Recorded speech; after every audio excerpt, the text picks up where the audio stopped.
The sun was barely up. It was probably a minute before shooting light. And I'm sitting this cross in this plateau. Cows come out and they start feeding from 250 in, and it's just head after head after head after head coming in. I can see their breath and all the different breath spots coming over the hill before I see them. And I'm like, oh, this is it. I got my rifle down. I got my front rear support. I'm like, bet I'm going to be the first one to tag out. Briggs Pittman, welcome to the podcast, dude. Thank you for having me. You probably don't know this, but I have been watching your Instagram pretty darn regularly, man. And for a while here, I keep thinking like I got to get him on. And I think some people are going to they're going to open up this podcast. They're going to be like, "Who is this guy?" And dude, I've gotten where I like to get guys on like you more and more because you're not yet. You will eventually be part of like the elk hunting. Circle of popular guys who they're on every podcast. Like I'm in that zone, right? Like all these elk hunting guys, they're all on all the podcasts. They swirl around. And I think what happens is because a little bit of an echo chamber, and we don't get to hear from guys like you all that often who are like in one way going through the journey themselves, but also developing their own system. And one thing cool that you do that I'm becoming a very big fan of, and we can get into, is you're training for elk hunts the whole year. And it seems like you're motivating your buddies too. So I'm happy to have you, dude. We'll dive into this stuff. But Briggs, can you do a little, like, when did you start hunting, man? How many elk seasons have you been hunting? Where are you at on all this? So this past elk season was my 5th. I've been hunting 6 years. So I got out of the Army. I never hunted a day in my life. One of my buddies in Virginia, he's older. He's like 53. He was kind of around when I was younger. We'd go help him do the hay and everything in Virginia. And I got out of the Army like 22, already a man, never hunted, didn't want to hunt at all. And I was hanging out with him, helping him around his farm in Virginia, and this guy's hunted since he's been 8, so he just knows everything. Like an old dude in a house in the hills of Virginia, he could hunt anything. Yeah. And he goes, and I think he had his adult perspective, but he's like, man, I really think you'd enjoy hunting, it'd give you something to do. And I'm like, look, I don't know if I want to hunt. And he's like, tell you what, man, this hunting season, just come sit with me, see if you like it. You don't have to shoot anything, just come hang out, see if you like it. And all up until I saw my first deer, I would sit out there with him. But I was like, man, this isn't fun. I don't want to be out here. And, sat out there like 7 or 8 times. Finally, a buck walks out during rifle season. And from the moment I saw it, it was just like this massive adrenaline dump. Ended up like shooting at it 4 times, missed, had to switch rifles. I grabbed his rifle. He was like, essentially, I guess the deer was like deaf, but I shot at it 4 times, missed, and it's like 80 yards. It's not far. He finally hands me his rifle. He's like, dude, try mine. I shoot at it.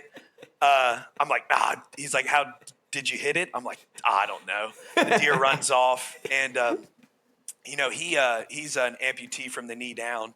Okay. So after like 30 minutes, he's like, dude, just go try to find the blood. If you stay on the blood, you'll find it. Well, there's absolutely no blood because I had a horrible shot.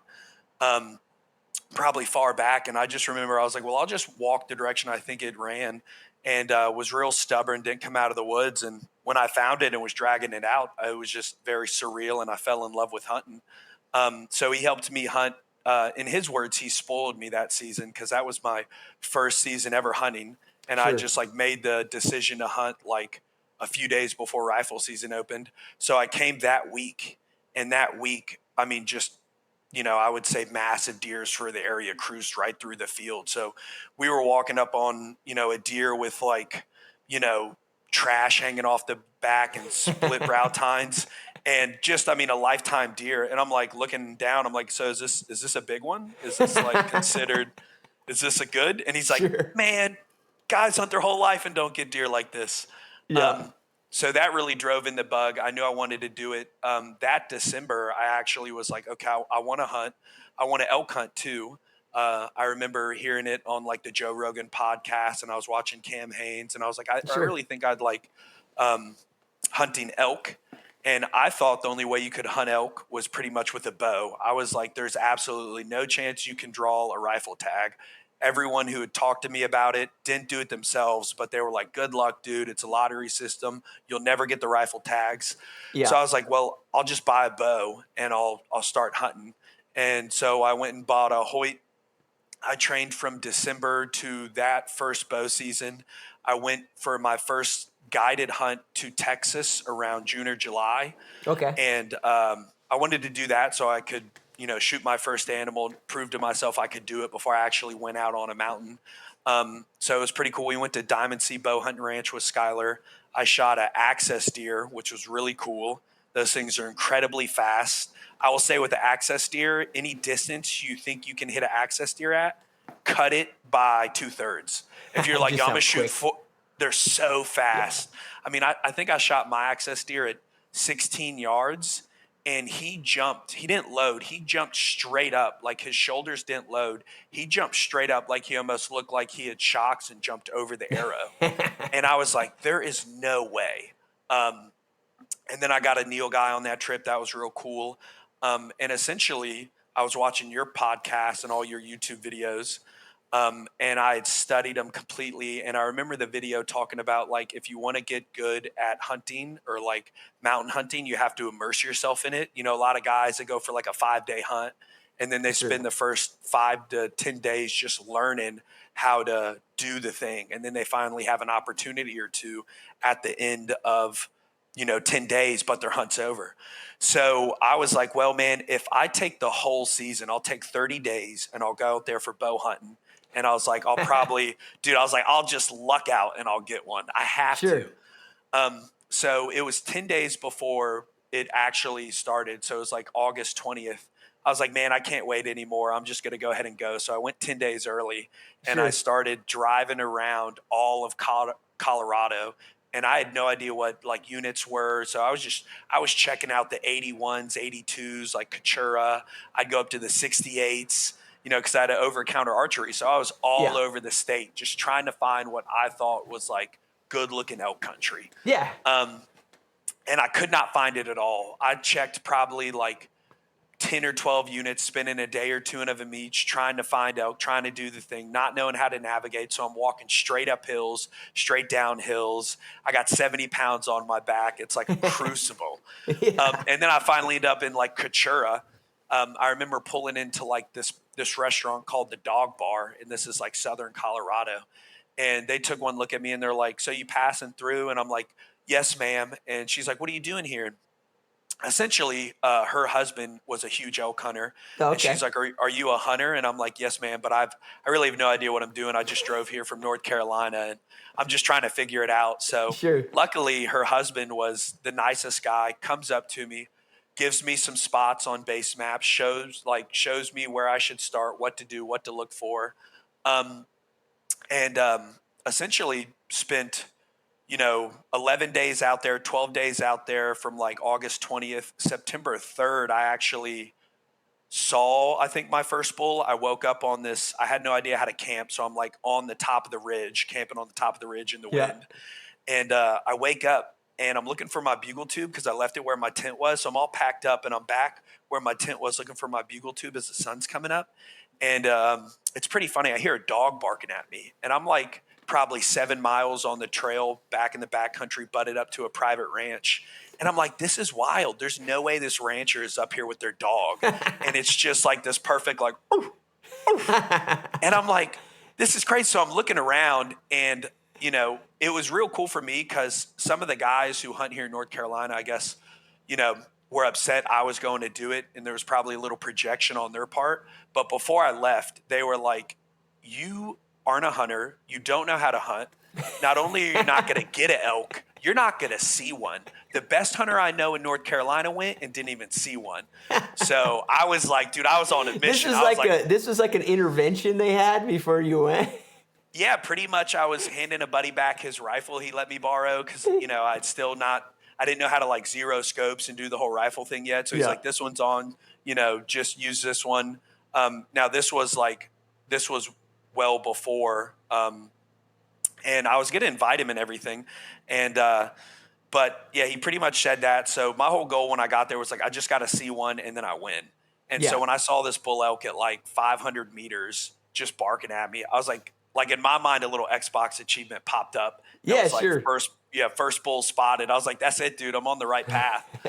Um, and it was pretty cool. I think 2 days later, I had a shot on a bull elk, which it was actually pretty funny because I remember saying like, I remember hearing on your channel like you have two options. You either have to be like perfectly quiet or you have to try to trick them into like you're an elk and you're doing Yeah. elk things.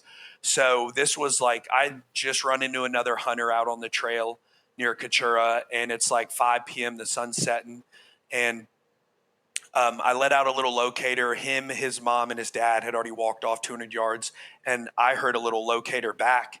And it was just like up too big of a steep embankment where I was like, I just don't think another hunter's up there right Yeah, now. sure. And the sun was setting, so I was like, you know what? I'm just going to let out some locators. And it's kind of like sagebrushy coming up. And I was like, there's no way I'm going to be quiet. So I'm just going to let out locators and essentially just run up there. Crunch through there, And sure. yep, and crunch through there, and I'm pretty much going uphill. And we played this cat and mouse game where he would bump up the harem and I'd chase and bump up the harem. And then I'm finally like walking through, and I see this cow just locks me up, staring me straight in the face. And I'm like, oh my God, this is an elk. Here we go. And then what I realize is then I see another bull behind it, and it looked like a spike. But what it was like a bigger 6x6, and he was like bedded down with his head down. So I was looking at Oh. like his kickers. Yeah. And little did I know, it was like 10 of them right there. It was like one bull and a whole bunch of cows. And the way the trail was, is it was like a S, and it cut back, and they were in the middle of the S, probably 100 yards from one trail to the other if you cut straight through the S. So they're like 50 yards off the trail. People had been walking it all day, Yeah. and they just refused to move. They were like, if we don't move, we're not going to get seen. Yeah, it'll be okay. Um, and then, so I went to shoot him. He gets up. He's like what I would imagine 30 yards perfectly. And I have my rangefinder on 550 cord, and I go to grab my rangefinder and it's not there. Oh. So I'm like, oh my God. And I didn't know really how to gap shoot or like, that's 30 yards. I'll just hold center lung. I'll be fine. It won't drop that much. I didn't know any of that. So luckily I turn around and the rangefinder is like 10 feet behind me on top of a sage bush. I pick it up. He bumps up a little higher. 53 yards is what I ranged it at. I think he was probably like 58. And I'm shooting uphill, like staggered stance, because I'm having to like lean out in between the branches, which is a good learning point because I'd shot flat in my backyard all year. And I mean, Sure. I could hit a dip can at 80 yards, but I wasn't like trying to look through the Yeah. woods and little shooting lanes and everything. So ended up missing him. But, spent 30 days out there, got a whole bunch of knowledge. Then, I was like, I want to do it, but I want to do it with a rifle. So then put in for the rifle hunts and found the flat tops and been up there ever since. Dude, let's yeah, and that's another thing that's kind of interesting is that a lot of the country you've been hunting is stuff. I know that type of topography pretty darn well. So we'll get into that type of hunting. But man, great. I love the story, dude. Just the balls to go out and be like, I'm gonna go do it for 30 days is awesome. I love that. But well, the first thing I'll mention is how about the value of running into a guy that was willing to give you a couple, like just a starting spot? You know what I mean? That was so I have two guys, or I guess three, that have really revolutionized my mindset on how I treat other hunters when I see them. Because, I used to be, I didn't know it at the time what feast and famine mentality were, but I used to kind of be a famine mentality of like, don't give up spots, don't help other Sure. people. They're going to shoot my animal. That's my success. And then having him help me, and then getting up in the flat tops, and actually a Forest Service guy in the town below the flat tops gave me the flat tops to go to. And then when I got up in the flat tops, I had a camp of guys who are third generation elk camp up there bring me into their elk camp and help me. And that Yeah. really helped me become a feast mentality of like, what better way to pay it forward than to help other hunters. Yeah. Especially other guys in the woods. Like, obviously, you don't want to give them like the honey hole you're going to go sit. But if I can educate and help this guy and put him on the path and just help other hunters, that's definitely the ticket I want to do. So I adopted that. So that was, it was revolutionary. Yeah, and there's a lot of that. It's an interesting cultural thing, man, and I'm with you on it completely. And I think that if you run into guys who have hunted areas a lot, they have tiers of spots, right? Like probably the guy who hooked you up in the beginning, he figured you're a guy that's out there, you're like willing to put in the effort, like polite guy, personable, all of those good things. He probably didn't give you his best spots, but he's got a catalog of spots, and he's very willing to share some of the some of the spots along the way where he knows Mm-hmm. there's a good chance you're going to see elk, there's a good chance you're going to see sign. I personally think, contrary to all the social media and internet forum shit that's out there, I think that that's the norm, Briggs. I think it's normal for guys who interact with other people who are kind of operating by the golden rule, doing for you what you'd expect out of other people and vice versa. Most people are willing to help each other. I think a lot of like the clashes that we hear about and that sort of thing, I think there's always some context that's missing. And I Mm-hmm. do think that some people don't understand that there's a protocol about it. Like if the first sentence out of your mouth is asking somebody where to go, it is a turnoff. Like that's Oh not yeah. something that you do. You know what I mean? That's not like so there is that. There's that element of it too that people. I used to run into it when I was outfitting a lot. Guys would stop me on the trail and they'd be like, I'd have a bull or something. They'd be, oh, you haven't seen an elk in a week. Where'd the bull come from? It's like, dude, I'm not gonna tell you where this bull came from. I don't even know. I don't have no rapport with you. You know what I Mm-hmm. mean? And I, Mm-hmm. and I always thought that was funny. But to the baseline of this, I think you're right, dude. I think people are very willing to help each other and point people in the right direction, and it's a huge bonus, man. To have just have a starting point is gigantic. The other thing that I was going to ask you about, man, is a very interesting story about getting into elk hunting, Mm-hmm. and the archery thing has an interesting dynamic because I've seen that a lot, man. Lots of new guys are coming into elk hunting with a bow first, right? And so I want to hear your perspective on that. I want to hear why you changed to rifle. Like Mm-hmm. why is that, man? Well, when I first started, I was watching Meat Eater, a lot of Cameron Haynes. After I got bit by like the hunting bug, then Meat Eater was on Netflix. For me, that's when it started popping up in my algorithm because I'm like looking up hunt shows and everything. So I'm watching every season of Meat Eater. I'm running into guys like Cameron Haynes. I'm watching what he's doing, and I just didn't.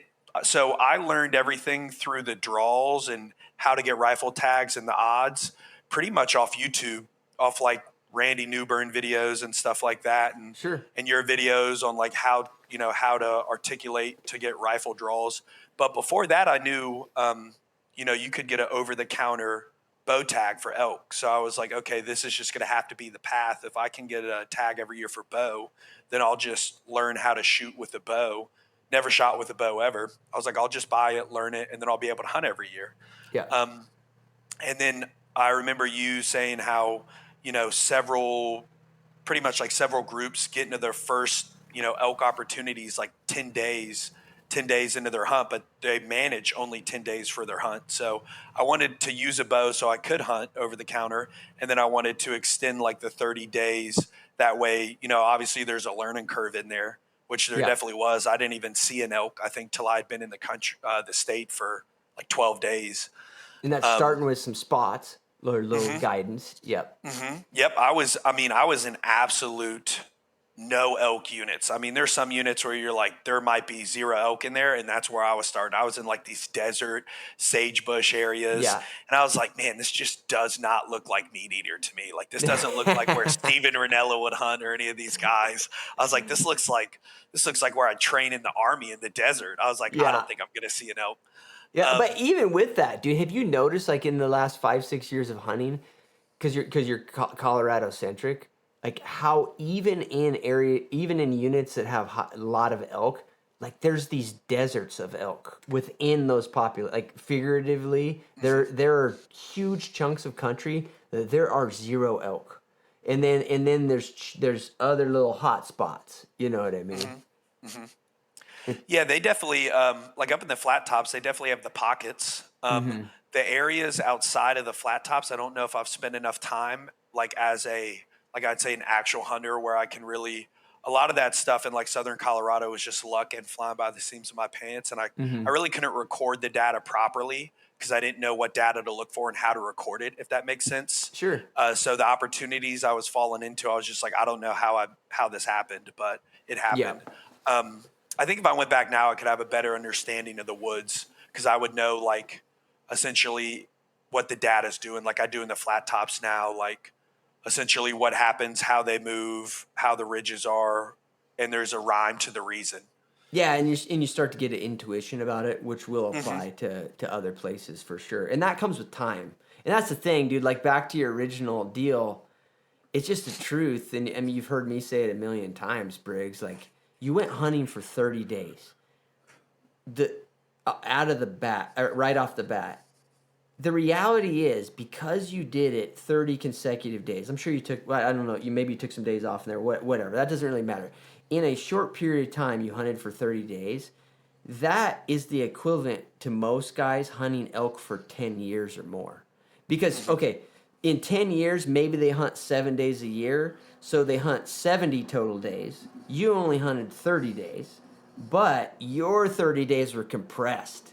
And you know from everything else you do, it matters, dude. Like because I mean, you're a jujitsu guy, right? Well, like, Yes, sir. Yep, purple belt. yeah. What do you see when there's a guy who goes to the gym and he comes once every 3 weeks?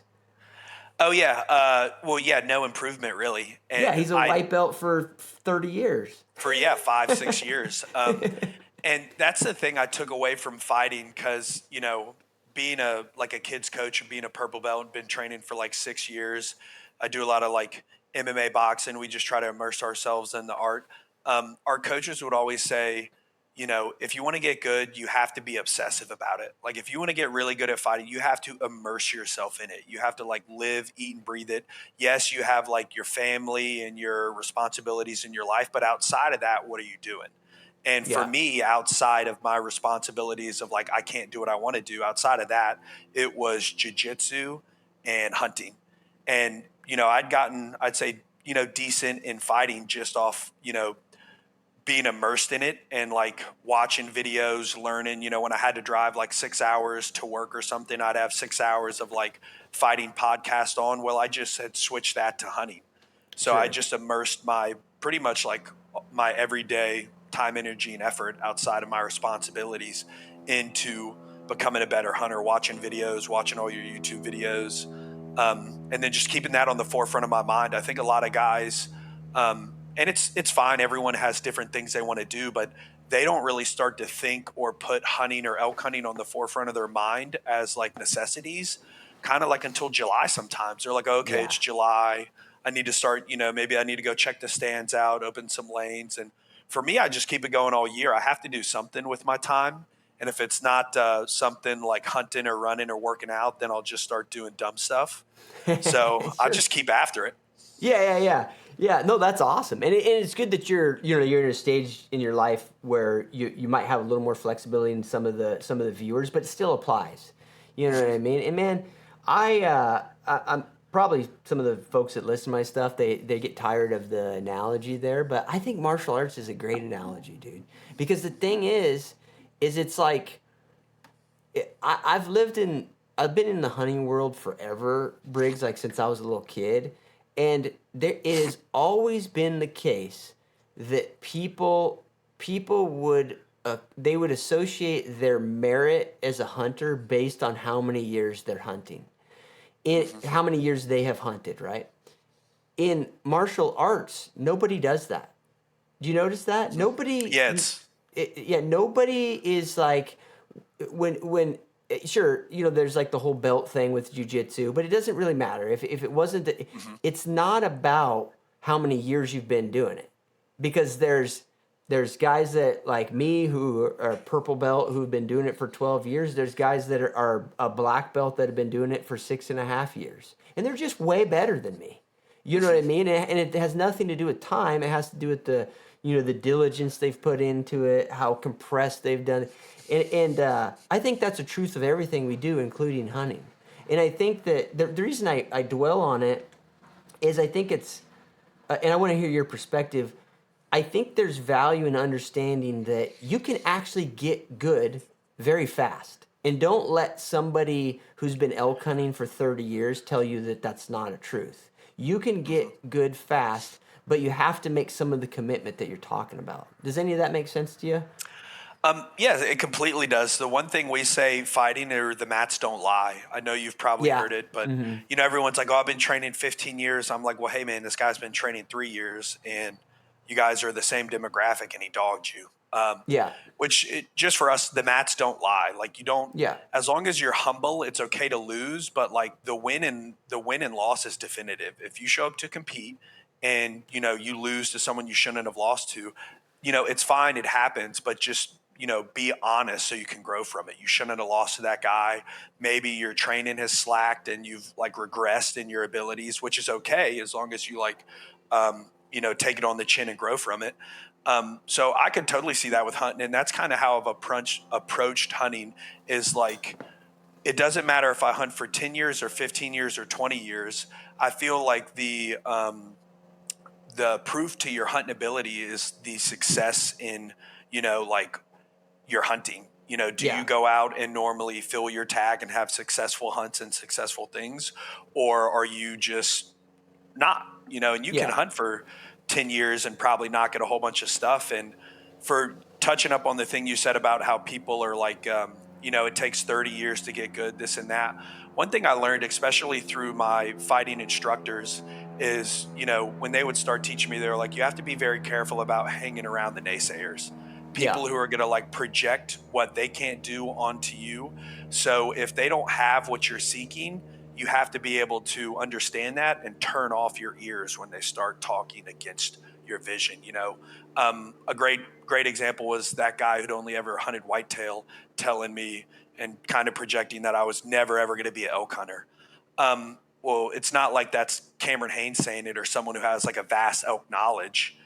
It's just someone who, they don't see themselves doing it, so they project that onto you. So to get away from that, what I do is I only surround myself with people who are like, I just want to be like surrounding myself with your content, Cameron Haynes' content, Joe Rogan's content, people who have the mindset of like, if I don't go out and get an animal, something's wrong. I should have success. I'm good at this. And Yeah. so can you, not, oh, you'll get one every 3 years. I'm like, if that's the case, so be it. But I don't accept that answer. I want to get one every year. Yeah. Yeah. No, and I think that's a good mindset set, Briggs. In the end, hunting has an element of luck. But what I tell guys, and I want to hear how you think about it, because I have a feeling that, well, one, I have a feeling that for a guy that's been hunting 5 or 6 years, from what I've seen, you're way more successful than the average guy, right? So we'll get into that. But there's another element of that with hunting that, yeah, you don't have the sparring that goes on in martial arts where the mat doesn't lie. But every time you go into the woods, even if you don't kill one, if you're getting better because there's like all this stimuli, right? It's like, I'm sure, your hunting country that's very much the type of country that to me can define. It's very clear if you're getting progress because you pass 10 guys on the trail, 8 of them are going to tell you they haven't seen an elk in 10 days. So if you're seeing elk every other day, then you're doing better than they are. That's just a fact, right? And so there's like, and that's just an example. There's all sorts of stimulus when you go into the mountains. You're like, oh, I am getting better at this. Like I'm just consistently getting into elk more. Yes, I'm consistently killing elk more. Like when I make this judgment, it used to be that it was my each choice I made was only right half the time, but now it's right 70% of the time. You know what I mean? Like it's very obvious to you. Yeah, the intuition's growing. Yeah. Yeah. Go ahead. Yeah, I would say with that, Yeah, I would say the biggest thing is, like you said, you can know if you're getting better. And again, this relates to fighting. So if you guys are listening and you don't fight, this for a big part for me is fighters, for you to grow, you have to be honest where your strengths are and where your weaknesses are. Like, let's say you're a wrestler and you're going up against an outstanding striker, right? You have to be honest in your abilities to be like, I'm going to lose standing up, so I need to get it to the ground. Vice versa, if you are only a striker and you can't wrestle, our coaches would look at us and be like, where are you going to win? And I'd be like, well, not wrestling. I got to strike this guy. And so I think the biggest thing with hunters is they need to be honest about their abilities and what they essentially lack in and what they are very efficient in. And for me, I'm very honest in my abilities of like, I am a horrible spot and stalker because I'm an East Coast hunter. So I'm like hunting in tree stands and box blinds. And my abilities kind of are very good hunting when I can read sign, get a crossing, and get in between like bed and like a travel corridor, and pretty much be like, I'm pretty sure something's going to cross here, and then I kind of sit that like I'm going to ambush hunt it, almost like a tree stand. And a lot of times that's how I get success elk hunting. But for me, I know like I see other guys glassing with their spot and scopes, and I did that bow hunting. But then I was just, I would see something, I'd try to make a stalk on it, and I was like, God, dude, I just can't stalk anything to save my life. And it just boils down to like, I'm an East Coast hunter. When I hunt the whole hunting season, I'm rarely walking around. Like, if anything, if I'm public Sure. land, I'm like, man, this looks like great sign. This looks like I bet one's going to come here. Let me get to an advantageous position and sit down and play what I think the wind's going to be. And that's where I'm honest elk hunting. If I have to spot and stalk something, that is probably like my least favorite thing because I'm just the worst at it. I'm growing it, but I'm still the worst at it. If I can walk an area out in the midday and collect enough information, like and stand hunt it, like East Coast, essentially that's what I try to do a lot. Yeah. So with elk hunting, and that's where it's my honest interpretation of like, if I try to spot and stalk something, it's not going to work for me right now. I don't have the abilities. I'm going to blow the country out. Let me play to my strengths and essentially take the fight to the ground. Because if I try striking in a sense with the striker, I'm going Yeah. to lose. No, I like it. So there's a lot to unpack there, man. And so one thing that I find interesting about this is that at least once a week or once every couple of weeks, for sure, as the hunting season approaches, when guys have been scouting or they're getting back from hunts, this applies also to like the area they're hunting. I can't tell you how many guys will tell me, I find elk in this pocket every year, and I try to, I'm trying to glass them, but you just can't glass that country. And it's like they're dwelling on this, and it's like in my mind, I'm thinking, why are you so hung up on this stylistically? And I don't know what that is. I mean, obviously, the answer, Briggs, is to do what you're doing, which in my mind is yes, playing to your strengths, but it's also an element of flexibility. Mm-hmm. What's weird about it is this was not a thing when I was a kid. The bias towards spot and stock hunting, that's a new phenomenon in Western hunting. Oh, really? Yeah, oh yeah. If you talk to my father, who was spent a large proportion of his adult life as an outfitter, he thinks spot and stock is hilarious. He, He's like, it's comical. There's no point. yeah, or in his mind, but he has a different style that's very not used now, and there's different reasons why that is.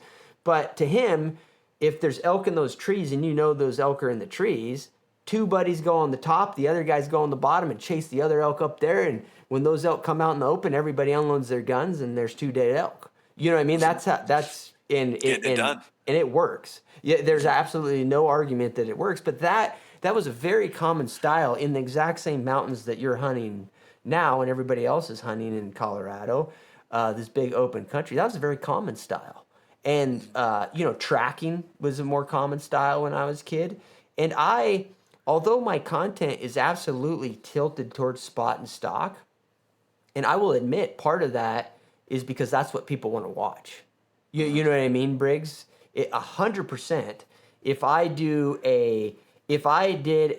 just as an example, if I did a video on what you're talking about, setting up ambushes, I did a video on that, and then I did an equivalent video on spot and stock techniques. The spot and stock one will get 50-fold the volume that the ambush one will get. I, Go I, ahead.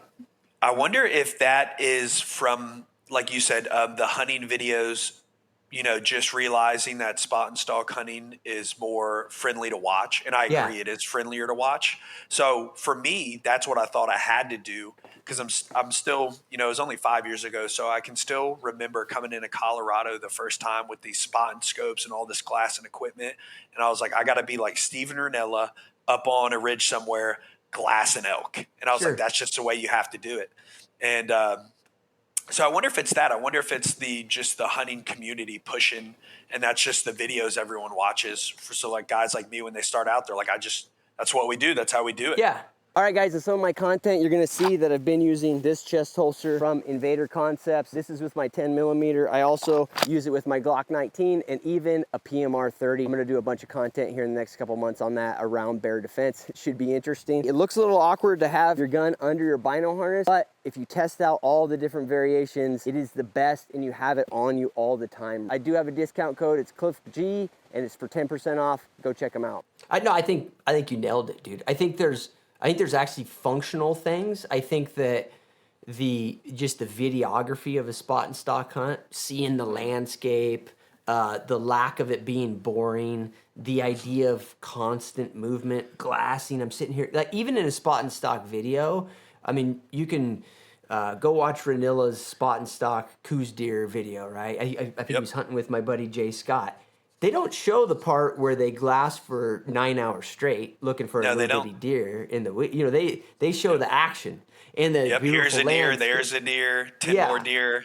Yep, and then the next step. Now we're moving in on the deer. So I think that is prone to making a good video. And I will say that for me personally, and I think that you're probably the exception a little bit, Briggs. I think that there's a personal preference. I like spot and stock hunting.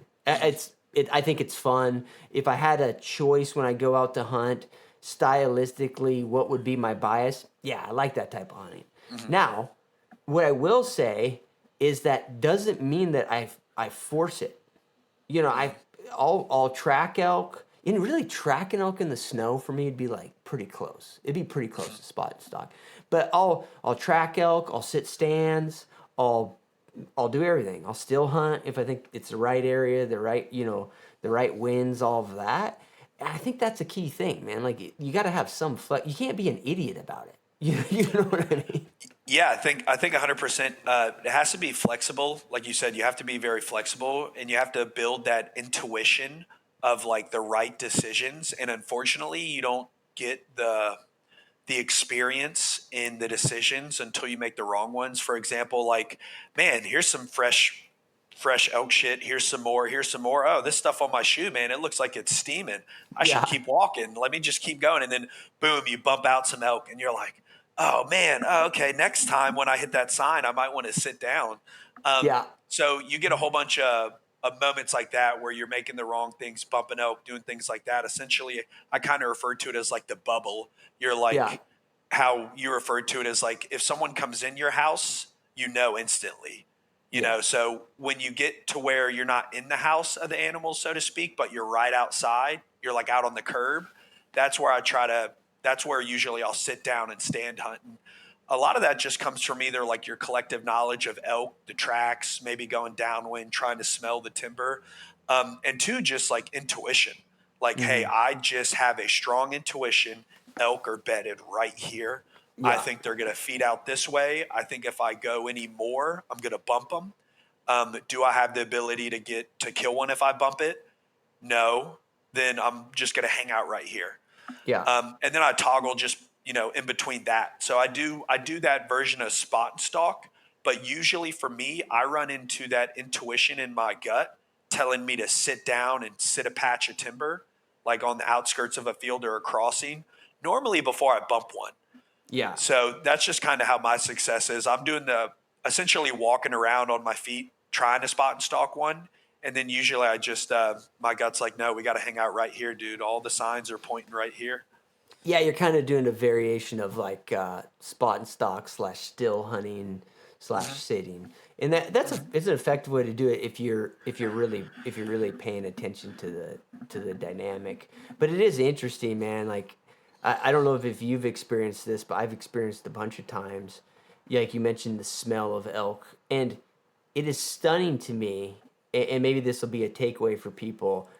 If you smell elk, you got to stop for a second.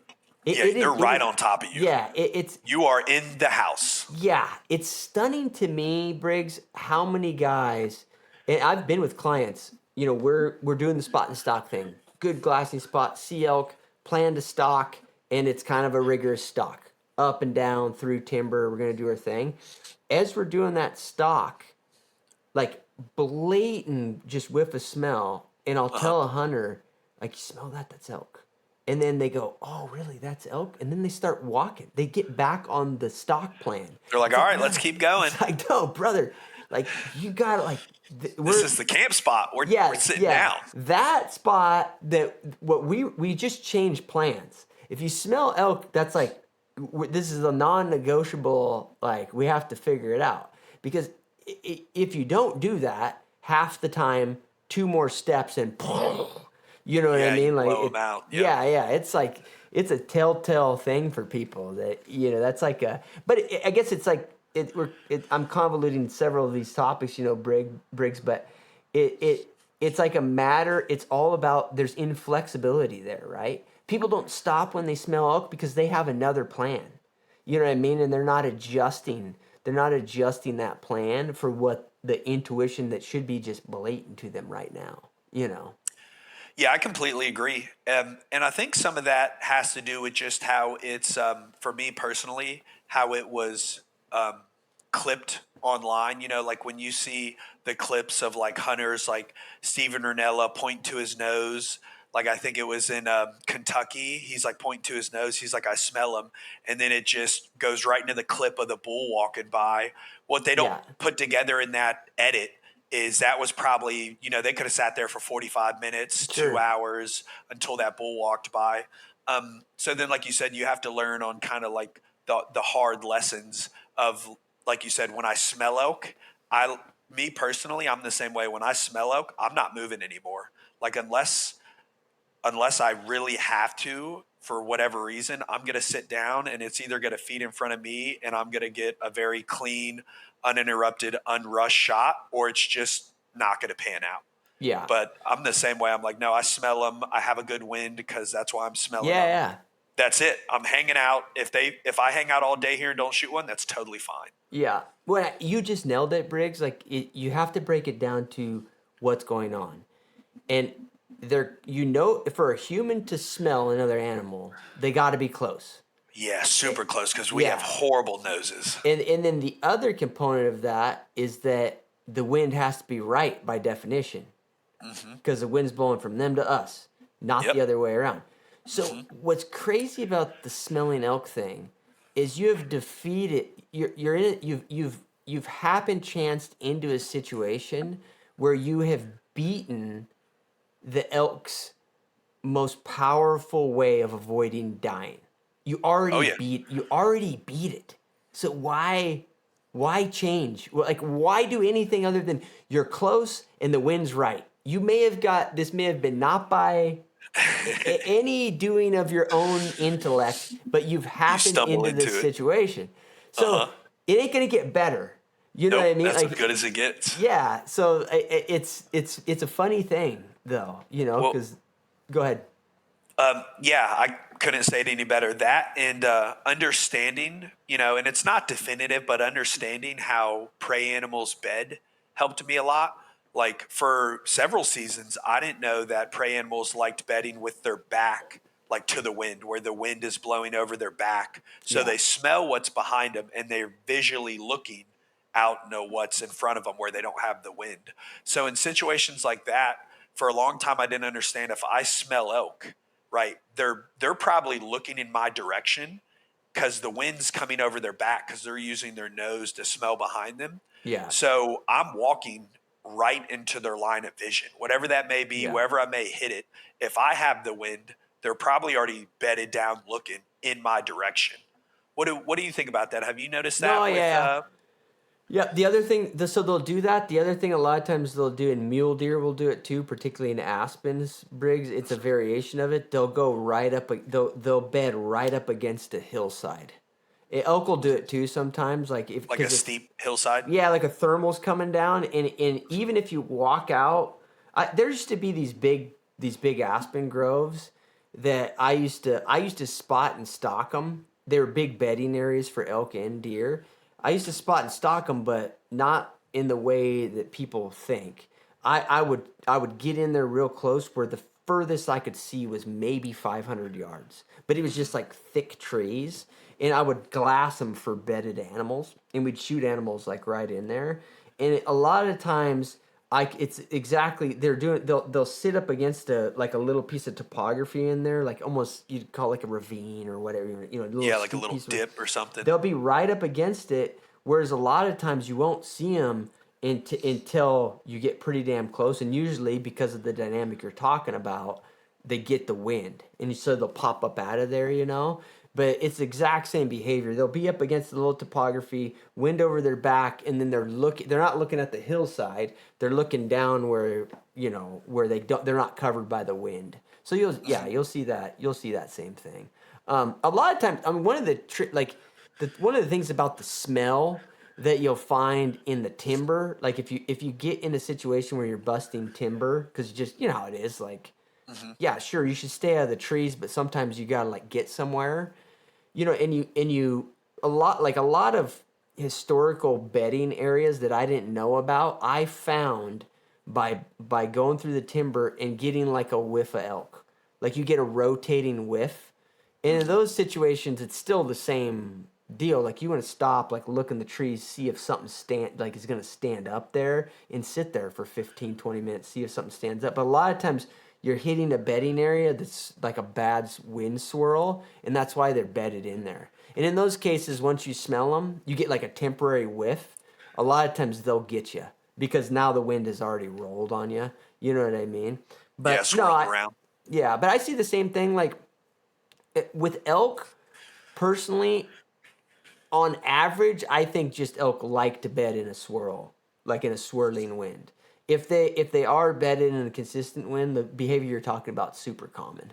Is they're gonna look where they're not covered by the wind. Dude, I don't think Briggs, they we I don't think we can compute as humans how elk and deer smell. I think for us, dude, maybe this may be like some crazy shit, but I think that our sight in terms of what it does for us is so exponentially better than our nose. We kind of Uh-huh. discount our nose, right? So I go ahead. Yeah, so I actually have a great way to explain this, and a lot of it's based on I have a service dog. She's a German Shepherd, Oh, okay. um, and I train her a lot in scent and tracking deers and everything. And just the 4 years of watching her, what I've realized is animals with primarily where their whole face is the nose, like dogs, deers, elk, their whole face is all nose, and Mm-hmm. ours is like little nose, all brain. And for what I've learned with, prey animals or just mammals with noses for faces is they trust their nose and they use Yeah. their eyes. They don't really care what their eyes say. They trust their nose. Yeah. Yeah. But for us as humans, we trust our eyes. We use our nose. Like we'll use Yeah. the nose to get some intake, but we're really trusting whatever I see. And they're vice versa. Like I watch her all the time. She'll look at things and I can tell she's like, okay, well, I see this, but once she picks it up with her nose, I mean, she's all in. So Yeah. that's usually how I describe it is too, because um, people are like, oh, I don't mind her. I have this kind of stare analogy. I know this is a little side tangent, but like, when you walk in to a place, if someone stares at you, it's rude because they're Yeah. staring at you with their eyes. You're like, that's rude. Don't stare. And with service dogs, I don't let her sniff. Like she might be able to like look in that direction and get a little sniff, but if she starts walking up and doing like a hard sniff, essentially that's their version of staring. Like she's staring Yeah. down with Okay. the nose. Yeah. Yeah. Um, Yeah. yeah. So, but just that No, little no, side that's tangent. That's at yeah, least no, no. I think it's. I think you're right on, dude. Because I think that's why we can't fathom this deal with like the power of their smell from their perspective. I mean, they're sitting there and they're like, I mean, they use it like we do sight. Like they're smelling they're the fact that they got the wind coming over their back. They view that as the same as staring back. I mean, more it's Yeah. better than staring back there. You know Oh what I yeah. mean? So It's way better. yeah, and so it is it's I just don't think we're ever going to be able to compute that. But of course, like your analogy of them using it as a confirmation, and and that's where they seek the truth. I mean, Reading elk, that's the whole deal. I mean, like bulls coming into a call. Even if you watch elk, people people are funny, man, because I think people think that elk wind archers because it's like something's messed up. If you Yep. watch elk from a distance that rut, they do the same thing to each other. Like if they just see elk in the trees, they'll go to smell those elk to see. I think the demographics of what's in there. Yeah, sure, okay. They're gonna see if there's a cow and estrus, but they're also when they go smell without seeing the other elk, they're like, there's three bulls in there. There's Henry, who's a total asshole. I've dealt with that bull before. And then there's Jane and Sally, and there's these other cows that put out. They know all of that when they go smell. You know what I mean? That's what I think. I think they can pick that all up. You know, and Yeah, it's just I totally agree. I think they could. I think they can pick all that up. And yeah, I think it's hard for us to fathom what they can do with their nose. I think the best thing that helped me hunting and understanding their ability is if you have a dog, just start to try to key in on how much it actually uses its nose. And I mean, it's just staggering. If you have one that actually uses it, I mean, it does it from everything to like when you walk in, it sniffs you. Well, now it's trying to see where you're at. Like, oh, I can smell the oh gym on you. sure, You were at the gym. So yeah, things like that, you really get a relationship with how powerful, you know, their yeah. nose is for winding things. Yeah, no, that's awesome, man. I love that, dude. Well, no, that was a good sidetrack. I like it, dude. Good. I did it's in the back of my brain. I keep wanting to bring it up though. You haven't explained why you went from bow to rifle. Oh, yes. Well, essentially, I sat down for like 3 weeks, and I didn't want to use like HuntWise or Go Hunt or any of the apps where you can use. I didn't really know they existed at the time, but I was like, I would rather rifle hunt if I could. I just don't know how feasible it is to get a tag every year.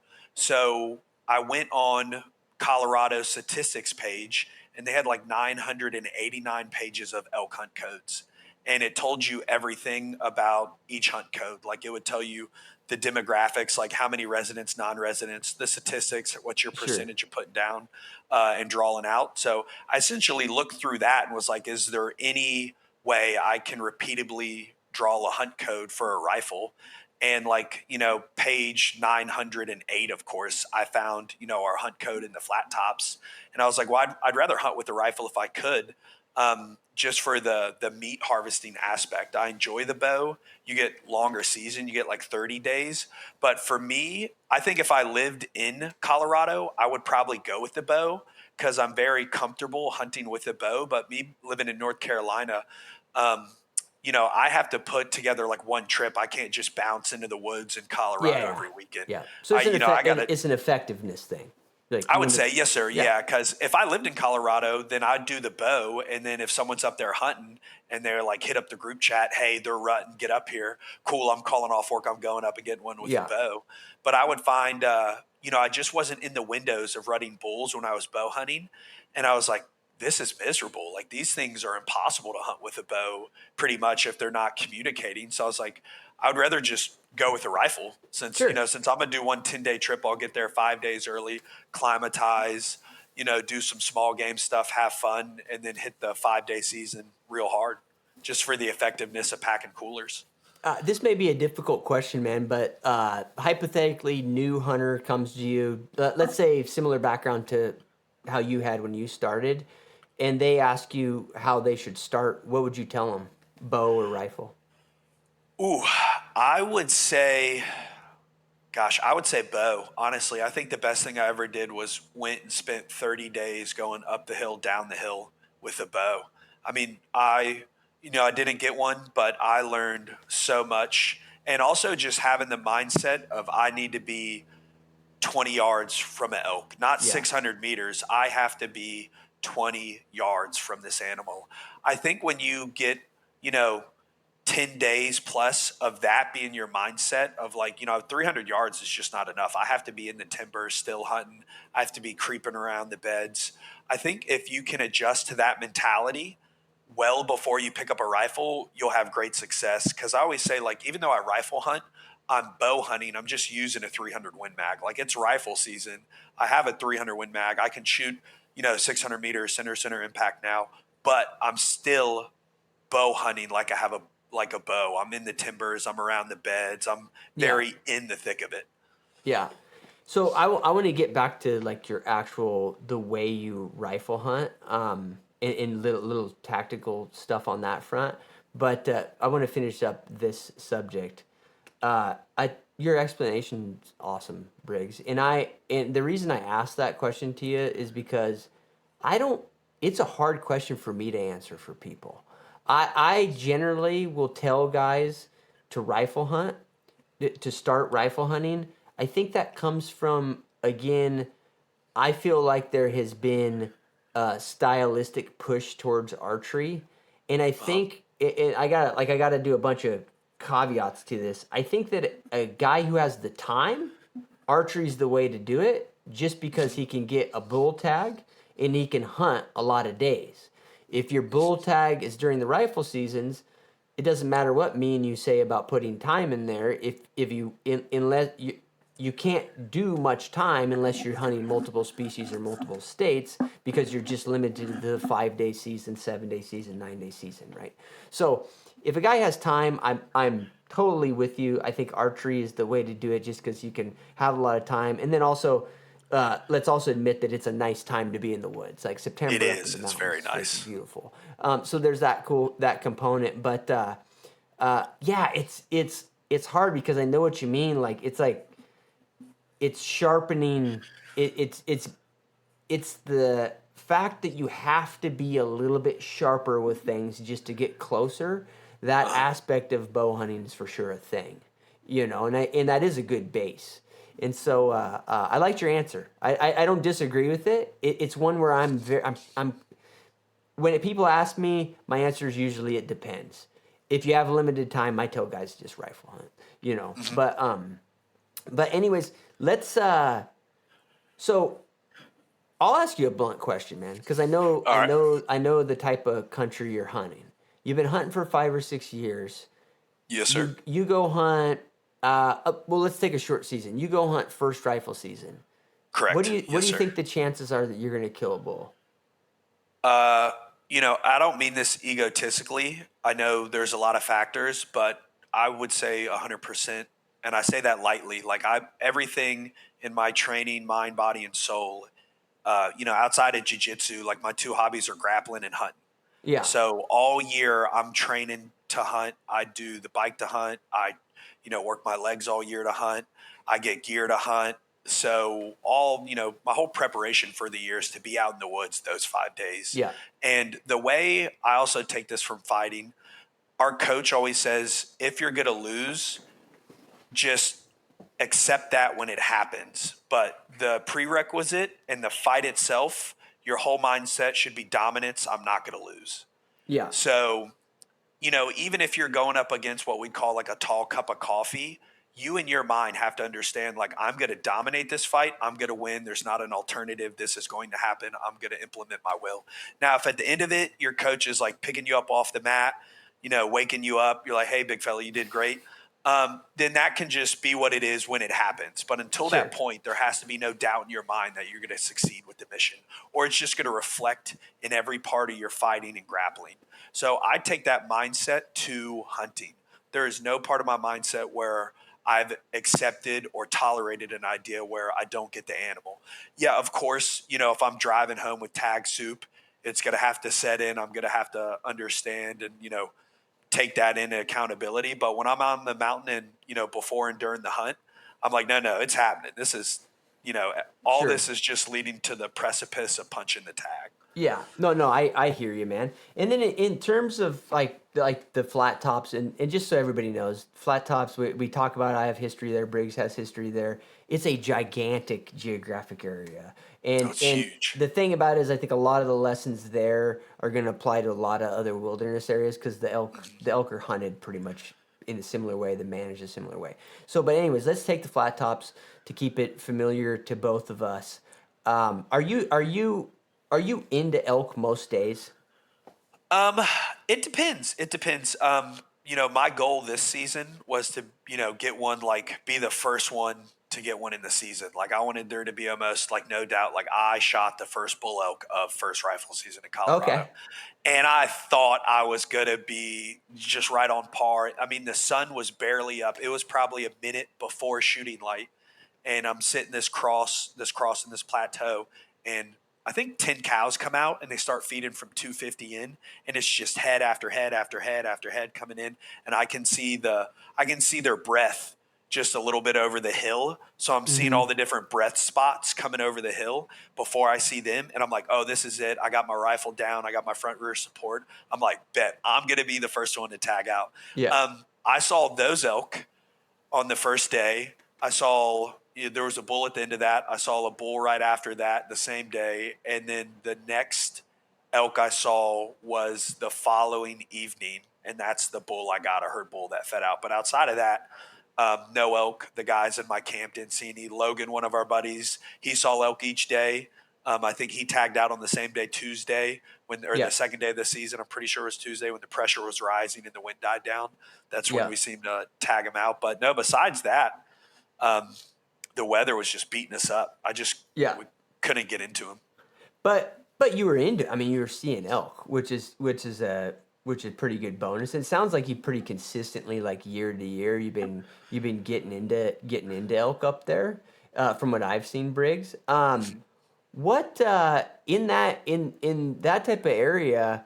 I mean, what's your strategy, dude? And then I alluded to it there, like your rifle stuff. Explain to me, what your preparation is as you walk through the woods. What you just everything. Like if a guy says, "Hey, I want to," just tell me. You seem to be. Just for everybody's context, like this area is like a 10% success rate, 10 to 15% success rate. So it's a hard place to kill elk, and I hate to say this, Briggs, because I do not judge people on their Instagram at all. It positive and negative.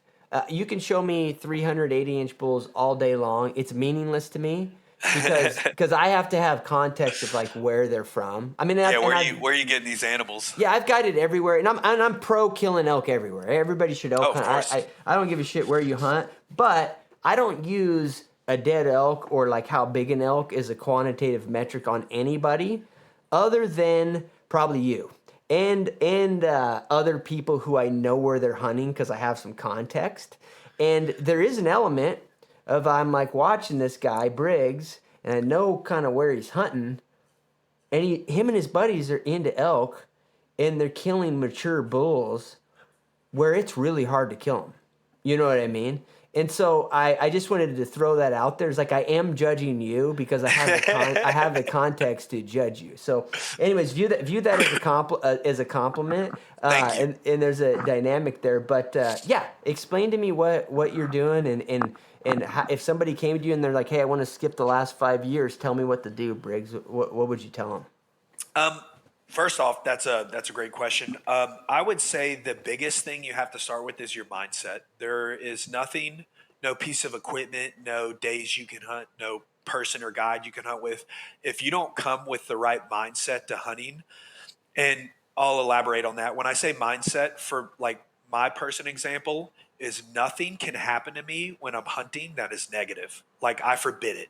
Anything that happens is a positive thing that is leading to the precipice of me punching that tag.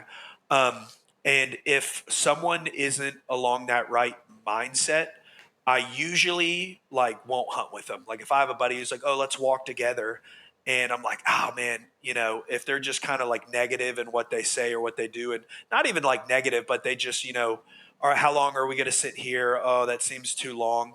I think that's the biggest thing you have to stay away from is everything that happens has to be positive because in public land hunting, like what I've learned is you're going to run into other hunters.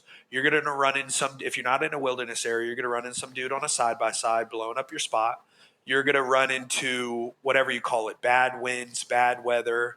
But the mindset is the biggest thing. Like whatever happens, you have to be able to position it and move it in a positive way and then just move on down the line. I'll give a few examples. Like one example I do, and that's why I love hunting in wilderness areas with like endless areas to go. Sure. Every hunter I see is just that's them. That's like the universe telling me this isn't the spot. You need to walk another mile. So like when I see another hunter or like I remember I went to go hunt a plateau that I had really good success with one year, and a hunter was like right in the spot where we were going to sit.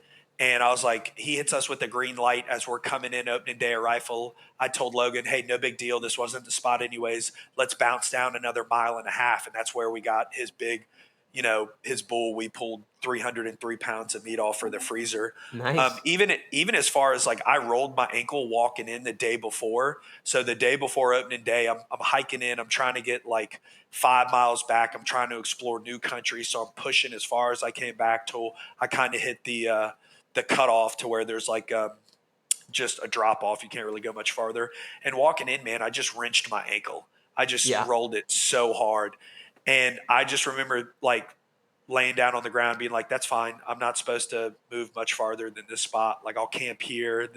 We'll have elk here tomorrow. Yeah, and then sure. 200 yards from camp, I'm looking at 10 cows coming in at first light. I'm like, see, this is perfect. So I'd say that's the main thing is people are so quick to write off the hunt. They don't have that mindset. They don't train it. Like essentially that mindset is just, I think, built and hardened through training.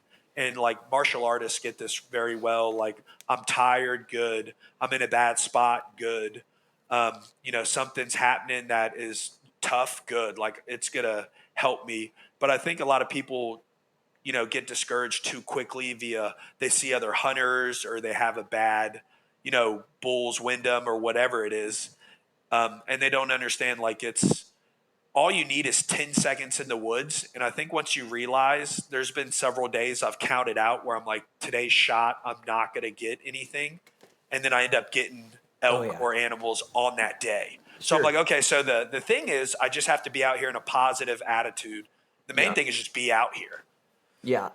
Guys, biltong, okay? I have been obsessed with this stuff for 3 or 4 years. Ever since I got on a keto, carnivore, paleo-esque type of diet, I've had a hard time finding healthy snacks. Biltong is a great option, particularly the slabs that have this fat on the side. That's where your energy is if you're a fat burner like me. Super simple ingredients in this, guys. Literally 1, 2, 3, 4, 5 ingredients. Pair that to your gas station jerky. A great snack in the backcountry or just day to day. Biltong Depot is a huge supporter of my content. Go to their website, biltongdepot.com. Use my code CliffGray, CLIFFGRAY at checkout for 10% off and to support this content. Thanks, guys. Well, and the thing that's like, I want you to dig into that a little bit, Briggs, because I don't want people to construe what you're saying as just like a motivational speech, because there's mathematical reality to what you're talking about, right? Like, if you get negative and then you chalk up the rest of the day, and like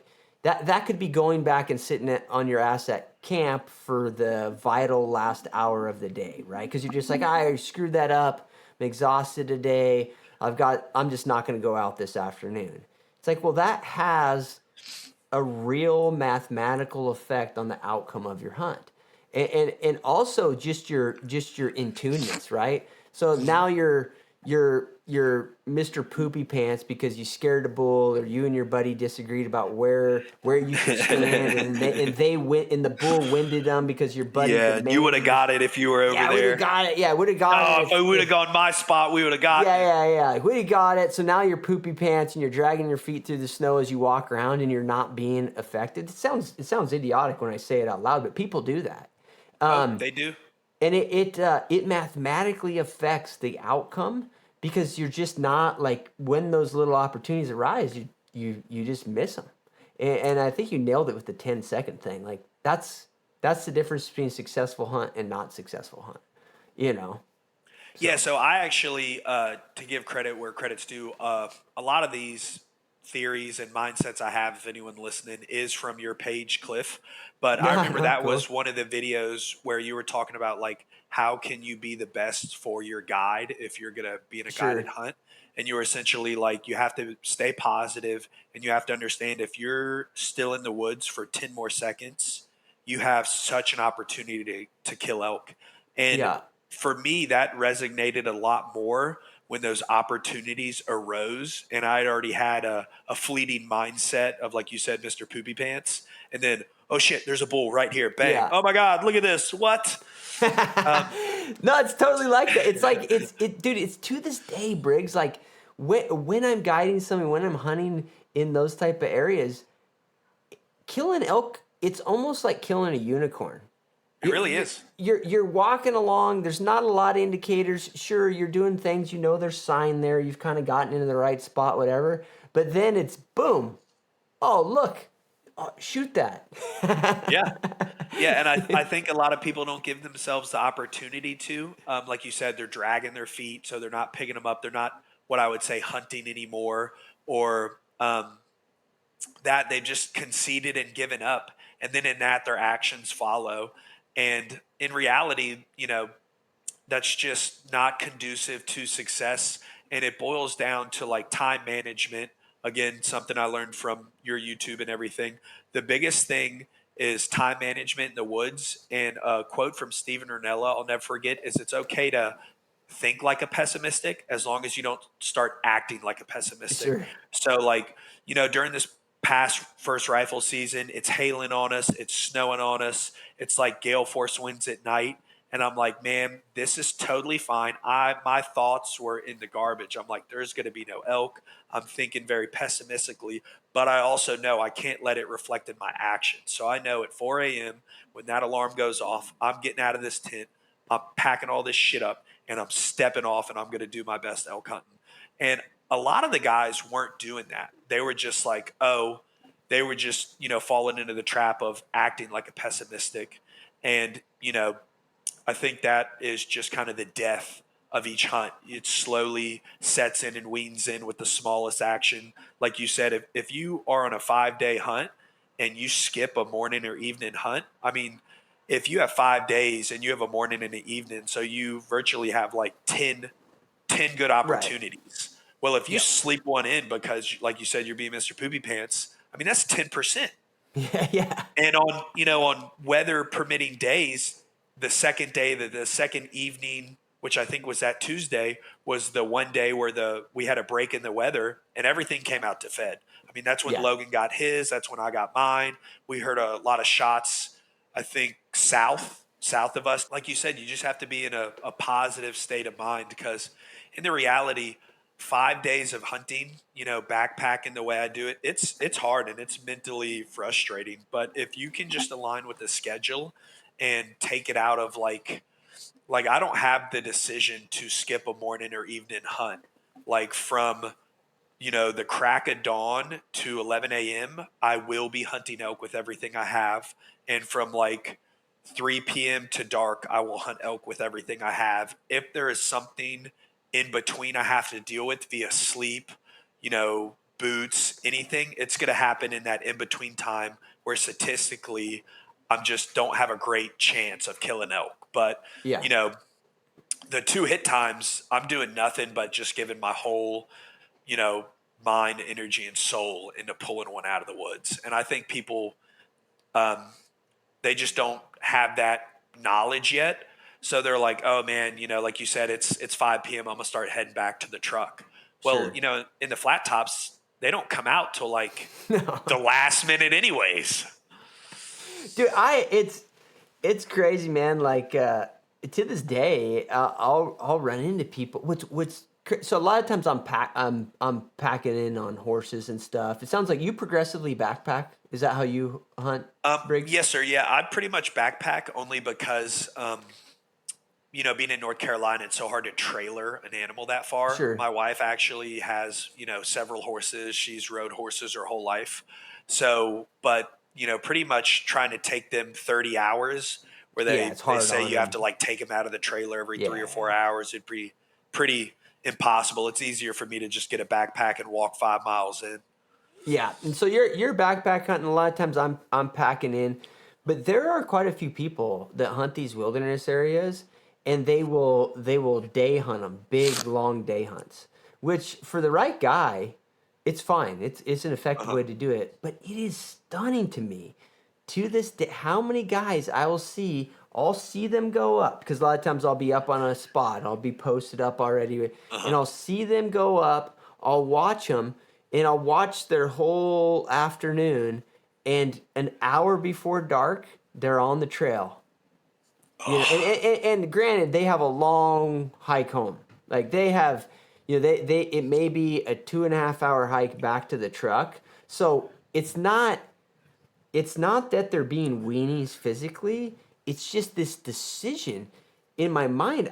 I think to myself, I saw you come up here, like pretty much in the dark in the morning. You were here like in prime time. You're moving, whatever. Not a good thing either. But you came up here during that time. You've been here all day, and then you've exerted all that effort, and then an hour and a half before dark, the prime you window. go home. Yeah, you go back, and it's wild from a decision standpoint, but it's also wild because, dude, that is where you get the giant bifurcation of Briggs's experience up there versus a random guy's experience. That's where you get this, oh, hey, there's elk around, like I'm seeing them, we see them every couple days, versus that place is denuded of elk. I think it all has to do with time management, or at least a huge proportion of it. Oh, yeah, 100%. Again, I got that from your YouTube channel, time management. And for me, it's super simple. It's not a decision of mine. I don't get to make that decision. Like Yeah. like you're saying, you watch those hunters walking back. Well, they're probably walking back because they don't want to walk in the dark. It's not the Yeah. walk. It's not the sleep. They just don't want to have to navigate under headlamp. And I get that. But again, it's not a decision that I let myself make. I'm going like I'll be up in a good spot, ready to rock an hour before the sun comes up, and I will be in a spot essentially an hour after dark or however long it takes after dark, just trying to pinpoint or do any type of locationing to where I can hunt in the morning. If they all start moving an hour after dark, I'm still going to be out there walking around with my ruck on, camp on my back, trying to pick out, maybe I hear them, maybe I hear a few mews, or I hear a little locator, and then I can back out to a safe spot and set camp. Um, but I simply just don't. It's not a decision I can make. Like they're called, like essentially they're just unbreakables for me. Like I'm not going to Yeah. drop my rifle. I'm going to protect my scope with everything I have so I don't bump it, and I'm not going to break these certain rules. And Yeah. a lot of those rules are the time management rules. Like, oh man, I burned my laces on my boots because I had my feet too close to the fire. Cool, I'll deal with that from 11 a.m. to 3 p.m. in the afternoon. But outside of that, like they're just the unbreakables. So I can be in position for success. Yeah, so you basically set up non-negotiables, and those are some of them, and that's a good way to frame it, dude. I like that. Sweet. And I kind of cut you off there. I got you off track. So we were talking about what else you would tell a guy in terms of like if they wanted to replicate how you hunt. You mentioned a little. We had a conversation before. You mentioned a little bit about how you tactically move around with your rifle, your rests, and that sort of thing. And I also see that on your Instagram. You do a little prep. Like, how do you think about your prep as it relates to your weapon? I would say the prep's the biggest thing. Obviously, like gear familiarity and like knowing your gear in and out. And then essentially when you find something that works, like don't change it. And I think Sure. bow hunters get this the best because I know bow hunters who will hunt with an old bare bow because they're like, I know this thing like the back of my hand and I just always kill stuff with it.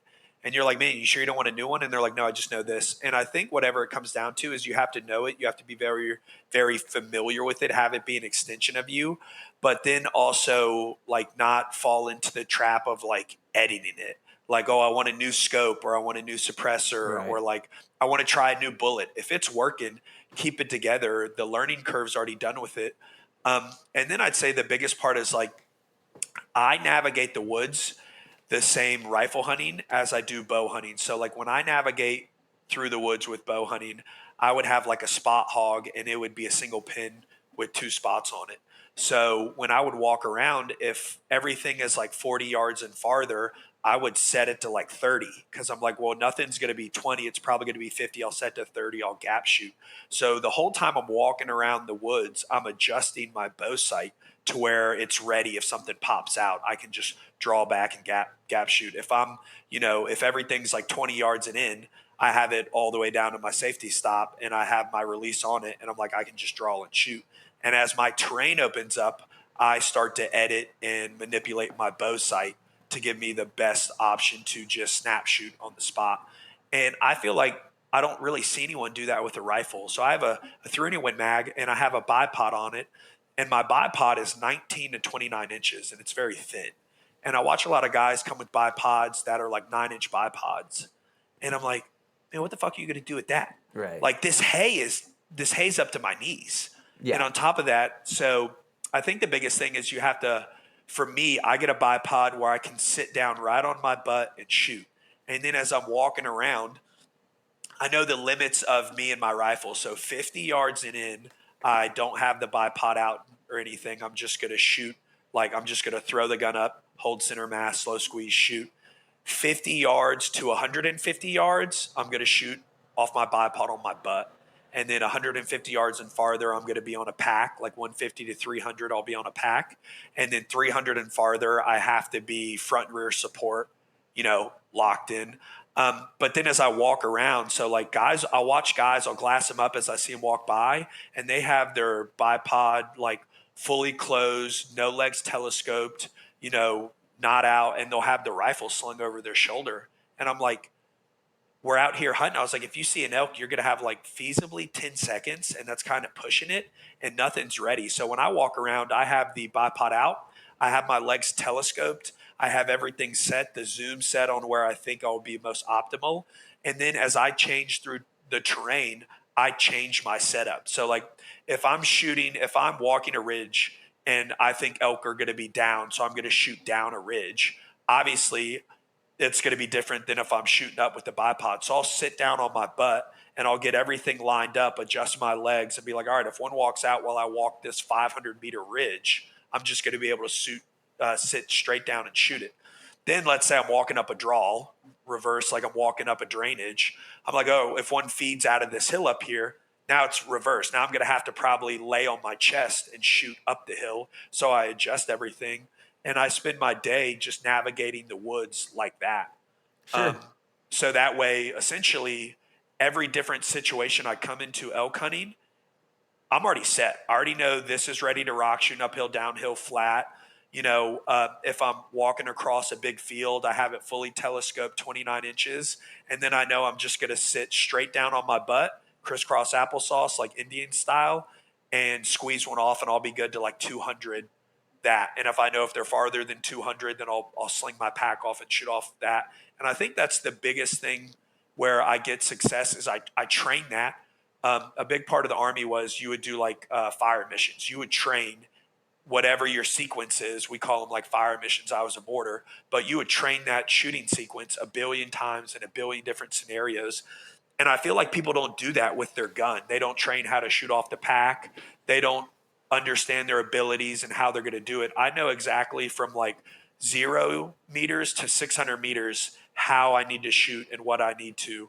And then that's on the forefront of my mind as I'm walking through the terrain. I'm like, all right, this is 150 yards. I could shoot this off the bipod. If I see one, I'm just going to sit down and shoot.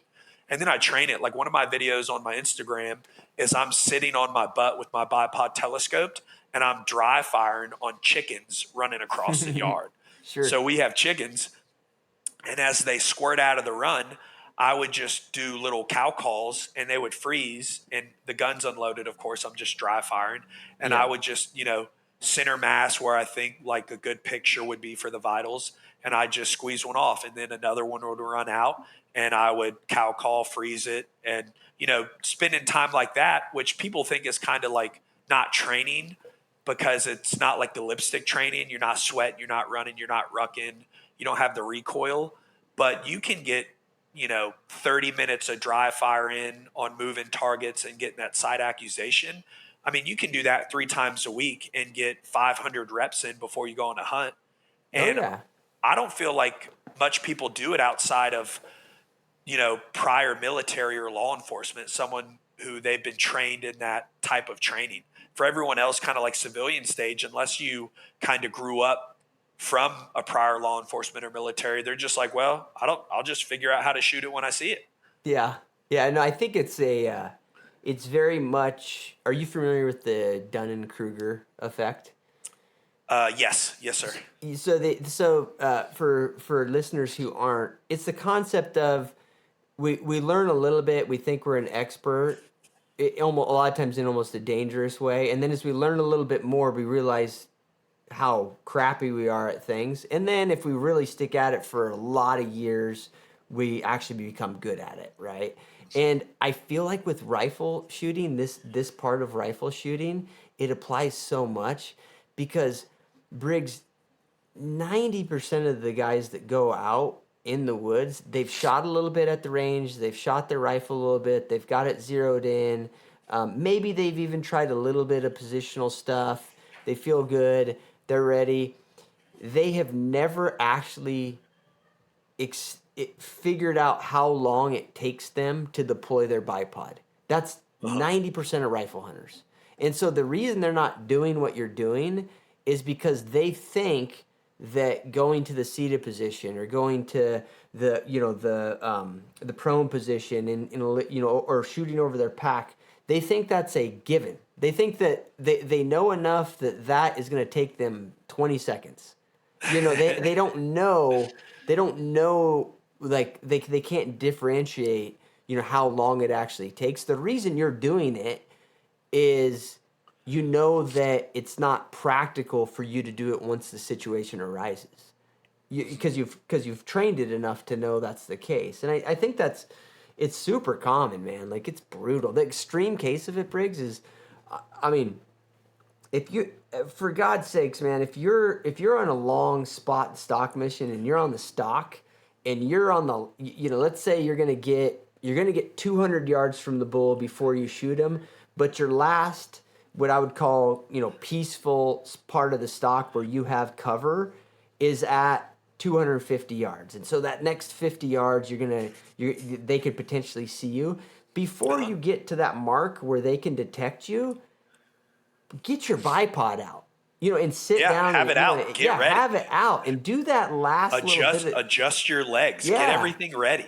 yeah, dude. People don't do that, Briggs, and then they get within the bubble where anything those elk are going to detect them, and now they're pulling their bipod out, and Yeah, and it clicks and it yeah, oh yeah, dinks, and then yeah. Well, and they're it's gone. time. And it's time. Like when you're in the zone, and you Uh-huh. don't. When you're outside of that zone, there's no cost. There's no cost to fiddling around. There's no cost to, because you know how it is, dude. Even you practice enough, so you probably are beyond this. But it's also very frustrating to people because in their mind they think, oh, this is a 10-second thing. Let me whip out the bipod, and then they start doing it, and it's not the right height. And then Yep. and then it's all canted, and now they got to adjust the legs, and then they can't get in position. They're not comfortable. So this can go on for 30 or 40 seconds, and Yeah, or they got a cool Magpul magnetic bipod that yeah. fucking pops off as you're trying to deploy it. I'm like, Yeah, I was what? like, yeah, there's a million things that can occur, and one of the negatives outside of the time and everything we're talking about is it screws people up psychologically. So if you have it set, your chances of getting really bad anxiety-stricken buck fever are way lower because it's like you're in the zone and now you're screwing with shit, and that creates this, like, it screws with your confidence. You know what I mean? Yeah, I think it makes this panic because you're adjusting things, you're not set. And, essentially situations are always different, but, maybe you get like, if you see a bull and it's like a window bull, it's not feeding out. Some of the windows, man, like 10 seconds are kind of a stretch. Yeah. So if you have like 10 seconds on a bull that you have a window on that's not just like feeding and grazing out, I would rather take those 10 seconds steadying the reticle and taking an extra breath, maybe an extra 2 or 3 breaths, really picking a spot, than like deploying the bipod, adjusting the legs, then putting it out, and then maybe one of the legs collapses 3 inches, Sure. so I have to readjust it and then snap a shot off. Yeah, I mean the main thing is, in the end, dude, we're talking about familiarity that should be a given, But you have to do you got to kind of do the goofy stuff you're talking about, the dry fire stuff, practice those positions. I think that's great, dude. That's right Yeah, on point. I think people just don't like it. It's not the lipstick of training. Like, we would always say in the Army or anything, like dry fires, dry fires, dry fires. Like, you want a lethal dude, it's in his dry fires, Yeah, because there's no limit to your dry fires. There's always limits to live fires, especially with firearms, because of ammunition, sound, training, protocol, all this stuff. Especially with your bow, I learned it's like, obviously you don't dry fire a bow, but just shooting the arrow, you can only do that so many times until you have to restring the bow. yeah, And with dry fires on a rifle, yes, you run into like the functionality of the firing pin and that strike on an empty cartridge or a dummy round. yeah. But But essentially, nowadays it's such yeah, almost a it's non thing. Yeah, I know, and you can have endless dry fire reps. I can sit out in my backyard and dry fire on chickens darting across the yard at last light and first light, like I would shooting an sure. elk, for hundreds of reps over a Oh couple yeah, months. And that is what I would think is just like the pinnacle of training. It's just, people don't like it. It's not fancy, I think, so they don't get behind it.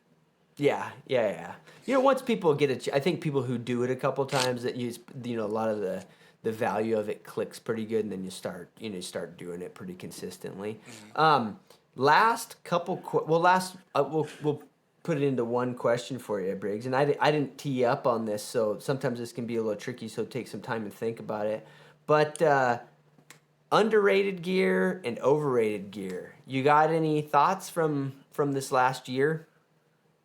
So I would say, yeah, overrated gear are, I think I've already said it before, but if I could say anything that would really, behoove any hunter, overrated gear is any bipod that is not applicable to your terrain. Mm-hmm. And I would say any bipod where you can't shoot off your butt. So Yeah. if you can't sit on your butt and have enough bipod to shoot off your butt crisscross applesauce, that is the most like overrated gear ever. Like, it is meaningless. Yeah. Um, Especially in like, you're just, even if it's a 10-inch bipod, you throw it down, you can't really get a good shoulder, you're up on your elbows and you can't see anything through tall grass. So I would say the biggest thing is, like, whatever you do, if you're listening to this, get a bipod that you can shoot off your butt in a flat field and it's adjusted to you. Um, I would say that's the biggest overrated thing, are small bipods. But that's what people have at the range. They have that 7-inch bipod at the range, and they're like, "This is going to be good in the field." I would say most underrated gear. Uh, it's not gear. I learned this also from your YouTube channel. I guess you could label it gear, but is your food, like your calorie Okay. intake. You know, um, How do you do pe- it? How do you do it, Briggs? um, again, for what works for me is I do like top ramens. So I do Okay. top ramen and nors, and then I do powders. So essentially, like What? a Sorry. Do top ramen what? Sorry. What you? Top ramen and what? Nors? and a nor. So it's like KNROOR, a What? nor. What is it? So they are like instant pastas. So do you Okay. know what a top ramen is? Yeah. Yeah. Oh yeah. Yeah. Yep. Yeah. So a top ramen is like 4 ounces, and it's like 500 calories, and it has just a crazy amount of sodium in it, which is Yeah. great. Um, and the only downfall is they require a little water. Well, a Knorr is the same way. It's about 500 calories. It's about 3.5 ounces. So if you bring a top ramen and a Knorr into the woods, you're going to have 1,000 calories in that 8-ounce meal with like 3 days worth of salt. And if you can adjust your system to it, for me, that is kind of how I backpack food in. But what I think a lot of people do is the most underrated gear, I would say is like the food they pack in, like their nutrition gear, and then they hit a wall 3 days in because their body just doesn't have Yeah. the stuff to keep going, like the nutrition. They haven't acclimatized to it, if that makes sense. Yeah, They yeah, haven't no, done enough totally. work, and they underrated how important their diet was going to be out there. And they didn't pick a plan that worked for them. They just picked a simple, easy refuel meal or whatever. They're like, I'll just buy this. And it comes out like their body doesn't perform on it. Yeah, yeah, yeah, or they don't like it, so they don't eat enough. Like there's a lot to that. But I want to dig into it a little bit more, man, because I'm curious. So I'm very familiar with Top Ramen because I always Uh-huh. carry it. Yep. The reason I carry it, I don't eat it every day, but I carry it because if I get sick, if I have something like a real issue that's affecting my appetite, which could be like I'm up all night, and a perfect example is I'm up until 3 in the morning quartering a bull. I get back at 5 in the morning because we've been out all night. When I get in that situation, I get really exhausted, and my body wants me to just go to bed, and I find that very problematic for the longevity of the hunt and just like my attitude. If I get so tired I don't want to eat, I will eat a top ramen because I like it. They just taste Uh-huh. good. They do. Yeah, they just have it down, right? So anyways, that's my familiarity with it, how I use it, and I could totally see how it fits into things because to almost anybody they taste good. Now, that and the pasta thing you're talking about, do you add anything to them, Briggs, or are you just eating the carbs? So I boil them. So I'll boil uh, like a quarter quart or half a quart of water, and then I'll add the ramen and nor, and together they're 7.5 ounces, but it's almost like a 900 to 1,000 calorie meal. So for Okay. the way how I do like my food is I have to have about probably like 100 calories per ounce is what I aim for. Sure. So for me, it's the closest thing to like food that seems like a satiating meal, like the chicken pasta, and pasta's full of carbs. And then also too, if you're hitting like a wall and you start to cramp, I can just like, go in there, rat open one and take the seasoning packet out and down it with, like a mouthful of water because it's all Yeah. salt. Sure. So I mix those two with some hydration packets, my BCAAs. I take like multivitamins into the woods. Essentially, like my whole diet out here. The only thing I switch is I'm not eating top ramen and Nor's for dinner Yeah. tonight. Yeah. Sure. Um, but I pack in like I have a BCAA powder. I pack in that. I pack in my multivitamins, and I think that's underrated because guys just are like I'm going to go on this like crucible of 12 miles a day, 5 day hunt. They probably get there 2 days early. So they're 7 days out there. And then I'm like, hey man, how's your meals looking? And they're like, well, I had 2 refuels. And I'm like, Yeah. okay, well that's nothing. Like Yeah. Yeah. Sure. that you didn't have no creatine, like you didn't ingest anything you would normally. And now 4 days in on the second day of season, your body's failing. Um, Right. so, I'd say that's the most underrated thing is the gear of food, if you would Yeah. label And that gear.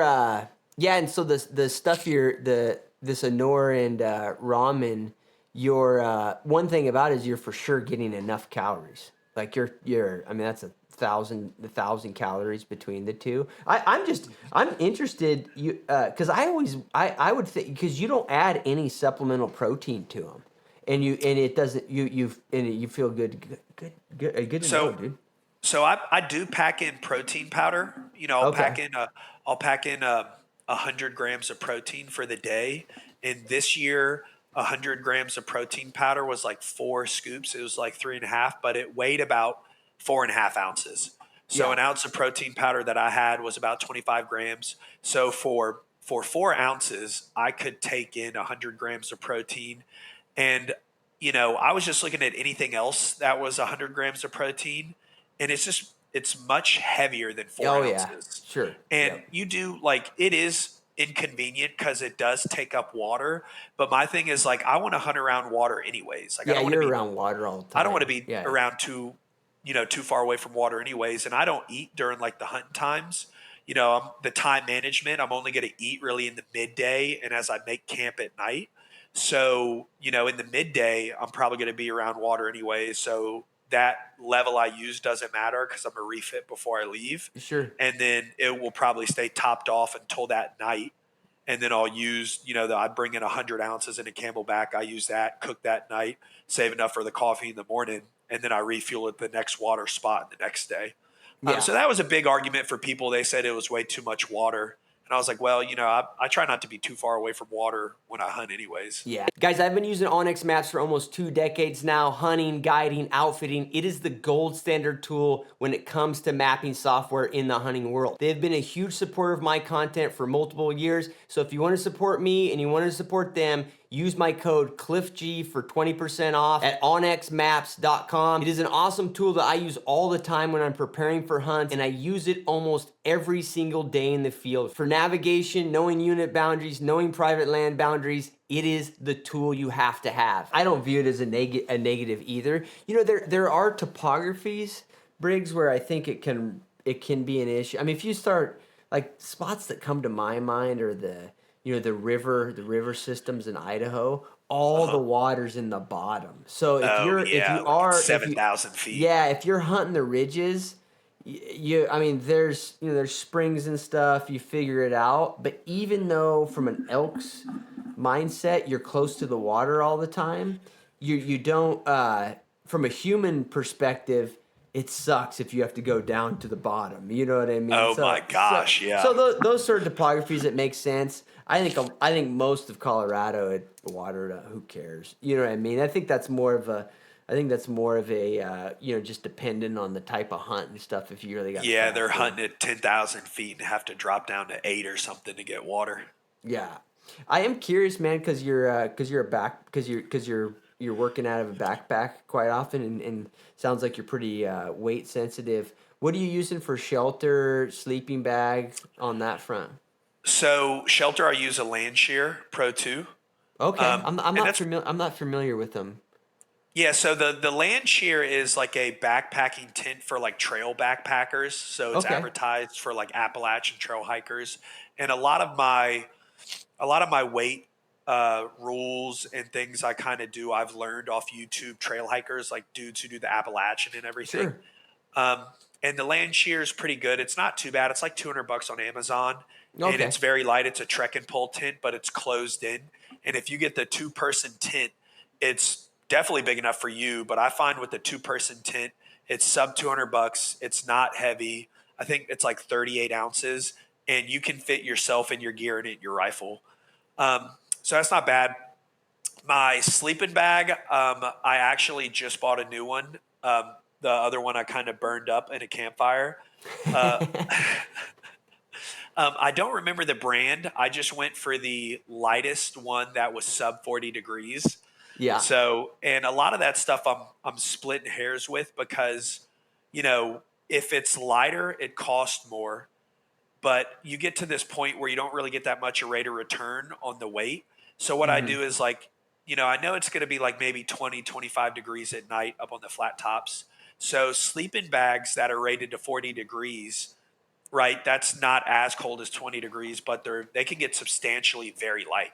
Well, I'll just yeah, sleep in, my bivvies or something. Like I'll sleep in my silkies or something to cover that difference because I hard cap my weight, my dry weight for backpacking at 40 pounds. So it doesn't yeah, matter what happens. I'm not stepping off with more than 40 pounds of dry gear in that bag. I just won't do it. Um, yeah.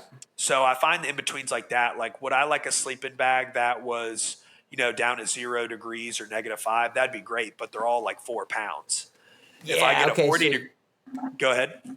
no, I see what you're doing. Like you're looking at that curve of like, okay, where do I get the gain versus the weight trade off and factoring in the cost? Like what? Yeah, I get it. Yeah, and then especially like I think the art of backpacking is you have to have a hard cap on the weight and you have to be able to multi-purpose use the gear in your bag.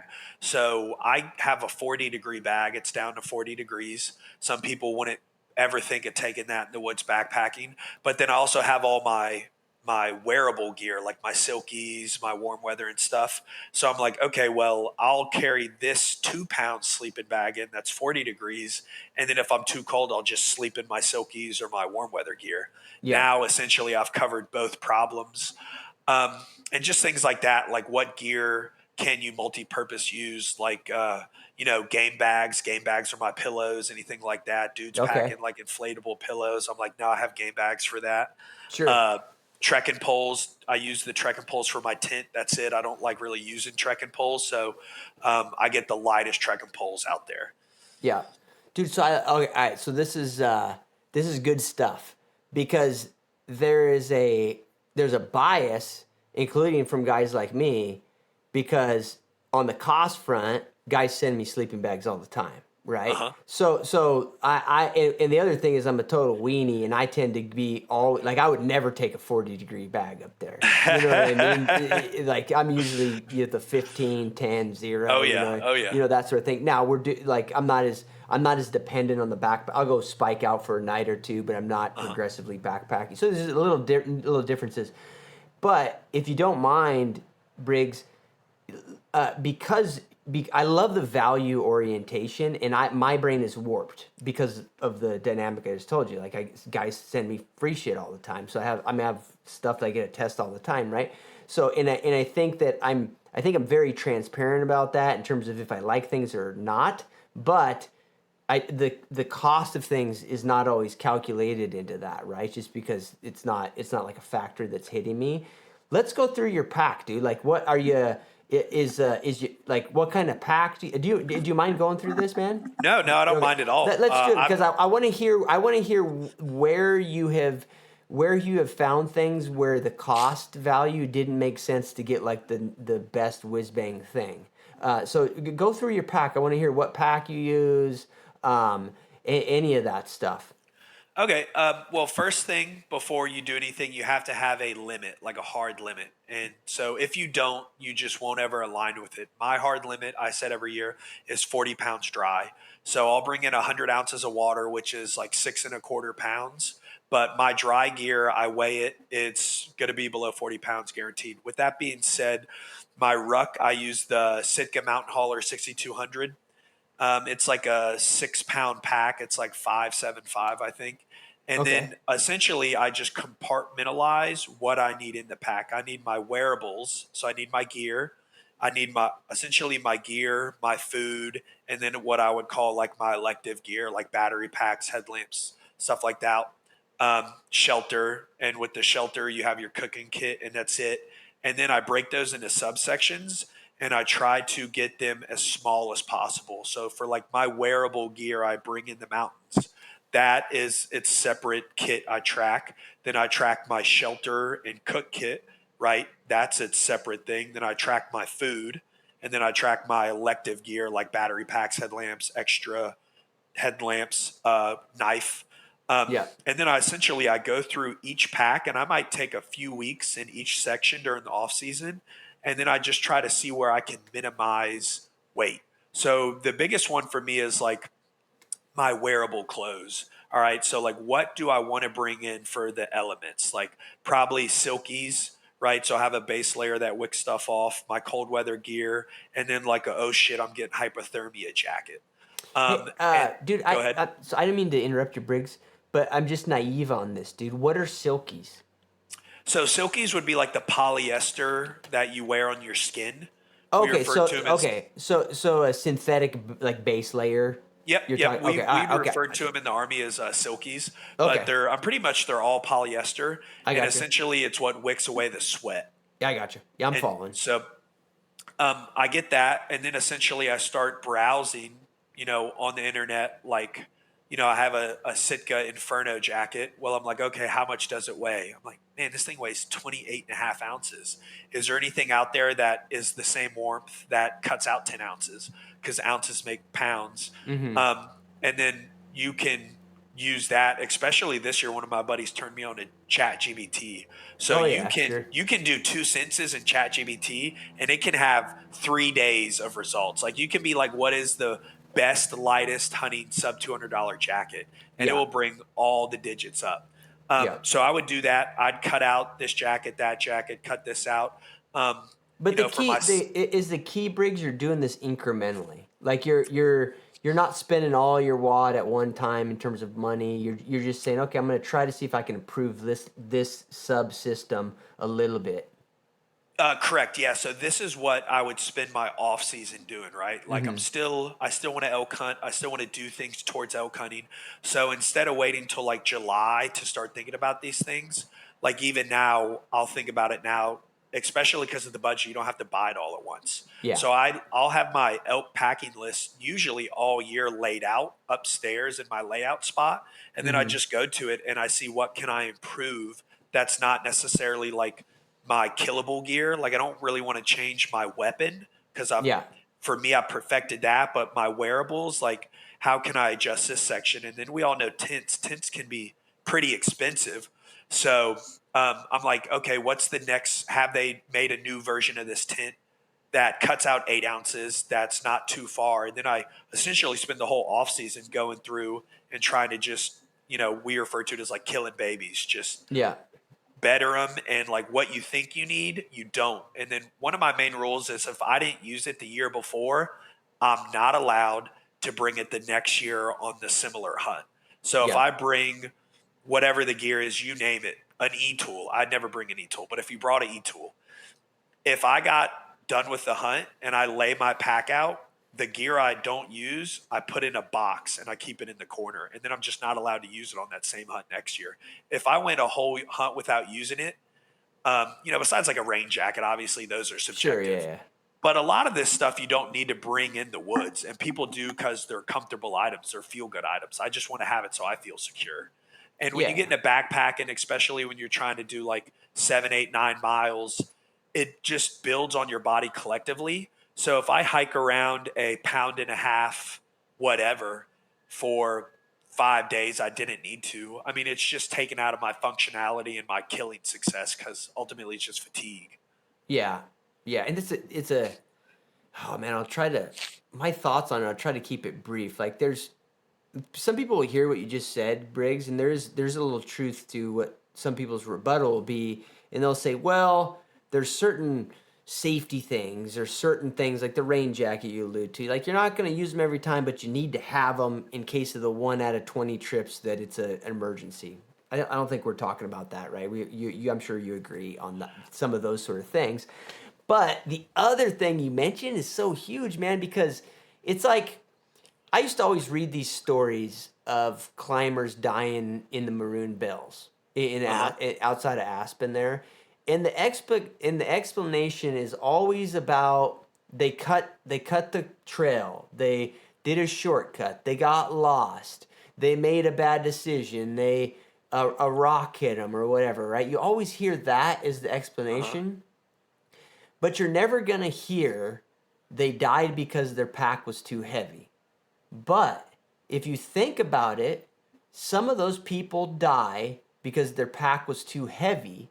And the accumulation, like you're talking about, the accumulation of carrying a pack that's too heavy for them for too long affected their decision making process. I believe that is a truth.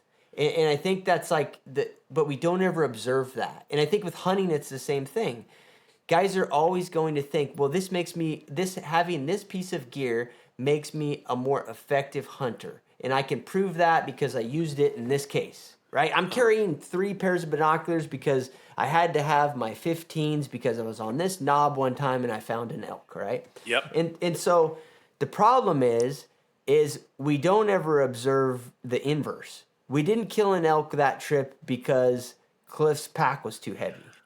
Does that make sense? It's a weird Yeah. psychological thing. We don't get the feedback from the pack being too heavy. Yeah. Yeah, you couldn't have said it better. I don't think I could say it any better.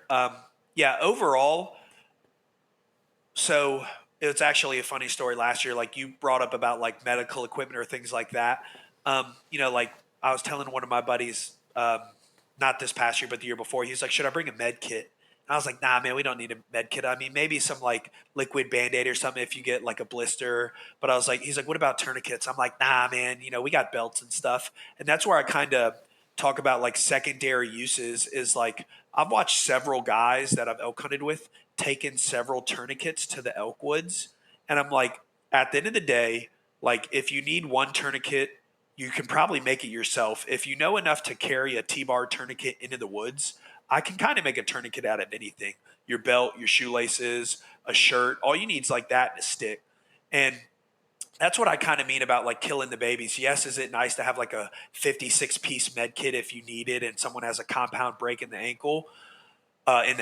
Yes, that is nice. But that's why I carry my Garmin InReach with my Sure. SOS feature. So I can like be like, hey, come pick me up. I'm bleeding out, and I'll make a tourniquet out of my belt or my shoelaces or a Right. shirt.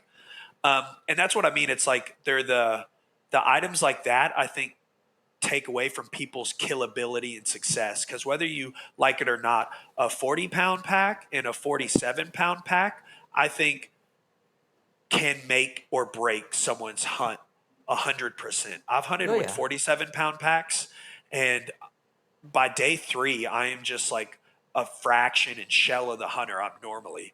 And when I really just have like a limit, and I'm like, no, it's going to be 40 pounds, and I'm not doing an ounce more.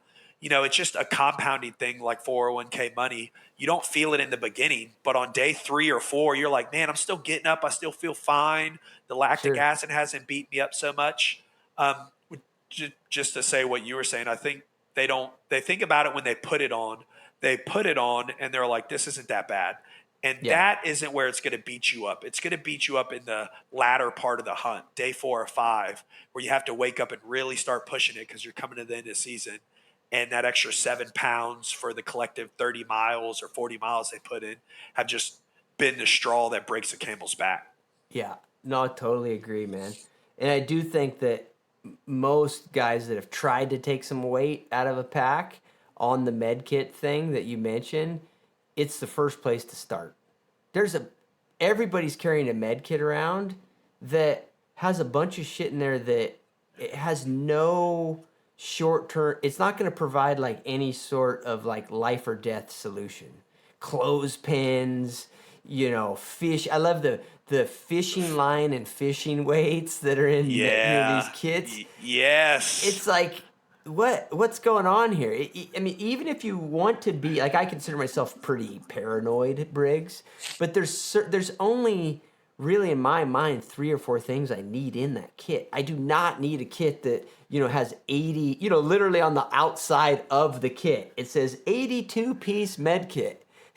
It's Yeah, like and then what? it's not even an open to med kit. They didn't even take the time to go through and like rat pick it and pick out what they definitely Yeah, needed and I didn't just need. threw it in. Yeah, they're just like whatever is in there is fine. And my thing is like I just spend people say like how do you do that? Why do you do that? It's not from a place of negligence. I go through every scenario and then I delete or add items. Sure. And for medical crises, you have like so you have bleeding, right? Just like small dark red bleeding, not arterial bleeds. Like that stuff my body will fix on its own, right? Like maybe I cut a finger to the bone, that stuff's fine. Worst comes to worst, that truck is only however far I walked out, I can just Yeah. stop what I'm doing, wrap it, and walk right to the truck where I have a med kit in the truck, and Yeah. then come back and finish the animal. Um, so it's not like you're on like an actual deployment where it's like if you don't bring it, it's unobtainable. Yeah. Worst comes to worst, guys, I'll just walk back to the truck and then I'll just walk back out here. Sure. Yep. Um, and then you have like what I would say like arterial bleeds are like I think it's bright red squirting out. Well, you're probably already dead. Yeah. So especially if you're by yourself, but in the instance you're not and you know what to do, like I'm gonna pull off my belt, break off a branch, and I'm gonna be good. Or I'll use my shirt. Like I don't need to pack in the tourniquet.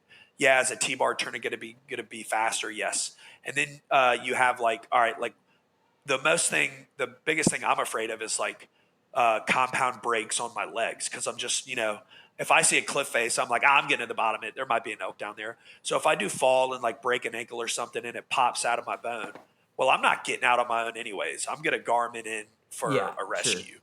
And a tourniquet and Band-Aids and the Vaseline or liquid Band-Aid or whatever's in that, like you said, that 82-piece kit isn't Sure. going to help at that point anyways. Yeah. I Yeah. just don't think people articulate these situations Yeah. They're just like, well, I'll just bring this whole kit. And I articulate every part of the hunt down to like my maneuvering, what could go wrong, what can go right, how am I going to kill it, what do I need, what do I don't need? Because at the end of the day, when you're backpacking, and backpacking's the fun part. When you get the elk is the tremendous part, where you're like, okay, I just got a you know 250 pounds of boned out meat I got to take back. Like, this is the hard part. Me packing Sure. around that stuff wasn't too hard. And Yeah. I just don't think a lot of forethought goes into it. I spend the whole off season trying to like better spots where I failed the year before. I do like these little after action reports with myself, gear wise, how'd I do, how'd I not do. And I think for some people that they just get done with the hunt, pass or fail, nothing pops into their brain again until July, Yeah, or sure. like until it's time to like put in for tags. They Yep. just don't, I guess, become obsessive over every individual part, and then try to better it for the next season. Yeah, try to improve it, dude. I think, everybody's a little bit different, Briggs, but I'm with you. I think that's also fun. I think that's Oh, like, dude, I love it. you can, if you have the capacity to do it, and it's a hobby that you want to progress, and I think that's worth saying, Briggs. Like, sometimes these conversations people can listen to, and they actually don't have an interest in getting better. That's fine. There are guys that go elk hunting every year. They're never going to get better. They're going to have fun in the mountains. That's awesome. I have nothing against that. And I think that's like you do want to make that distinguishing thing. Like, okay, but if you want to get better at it, like, this is the fun way to do it. Analyze all that stuff. Constantly try to find a little improvement as you do it. I love it. Yeah, I think it's everyone has their niche, whatever it is. Like, you might be into cooking, you might be into video games. What I found is everyone has their hobbies where they nerd out and they spend Sure. like all their waking time in it. And mine is just like hunting and jujitsu and like gym related things. So, when I'm sitting around the house on my phone, I'm trying to either like better my jujitsu or hunting. If, listeners on the other side of this can't relate, I would just ask, like, what is your niche? Because you said it might not be hunting. This might just be very elective to you.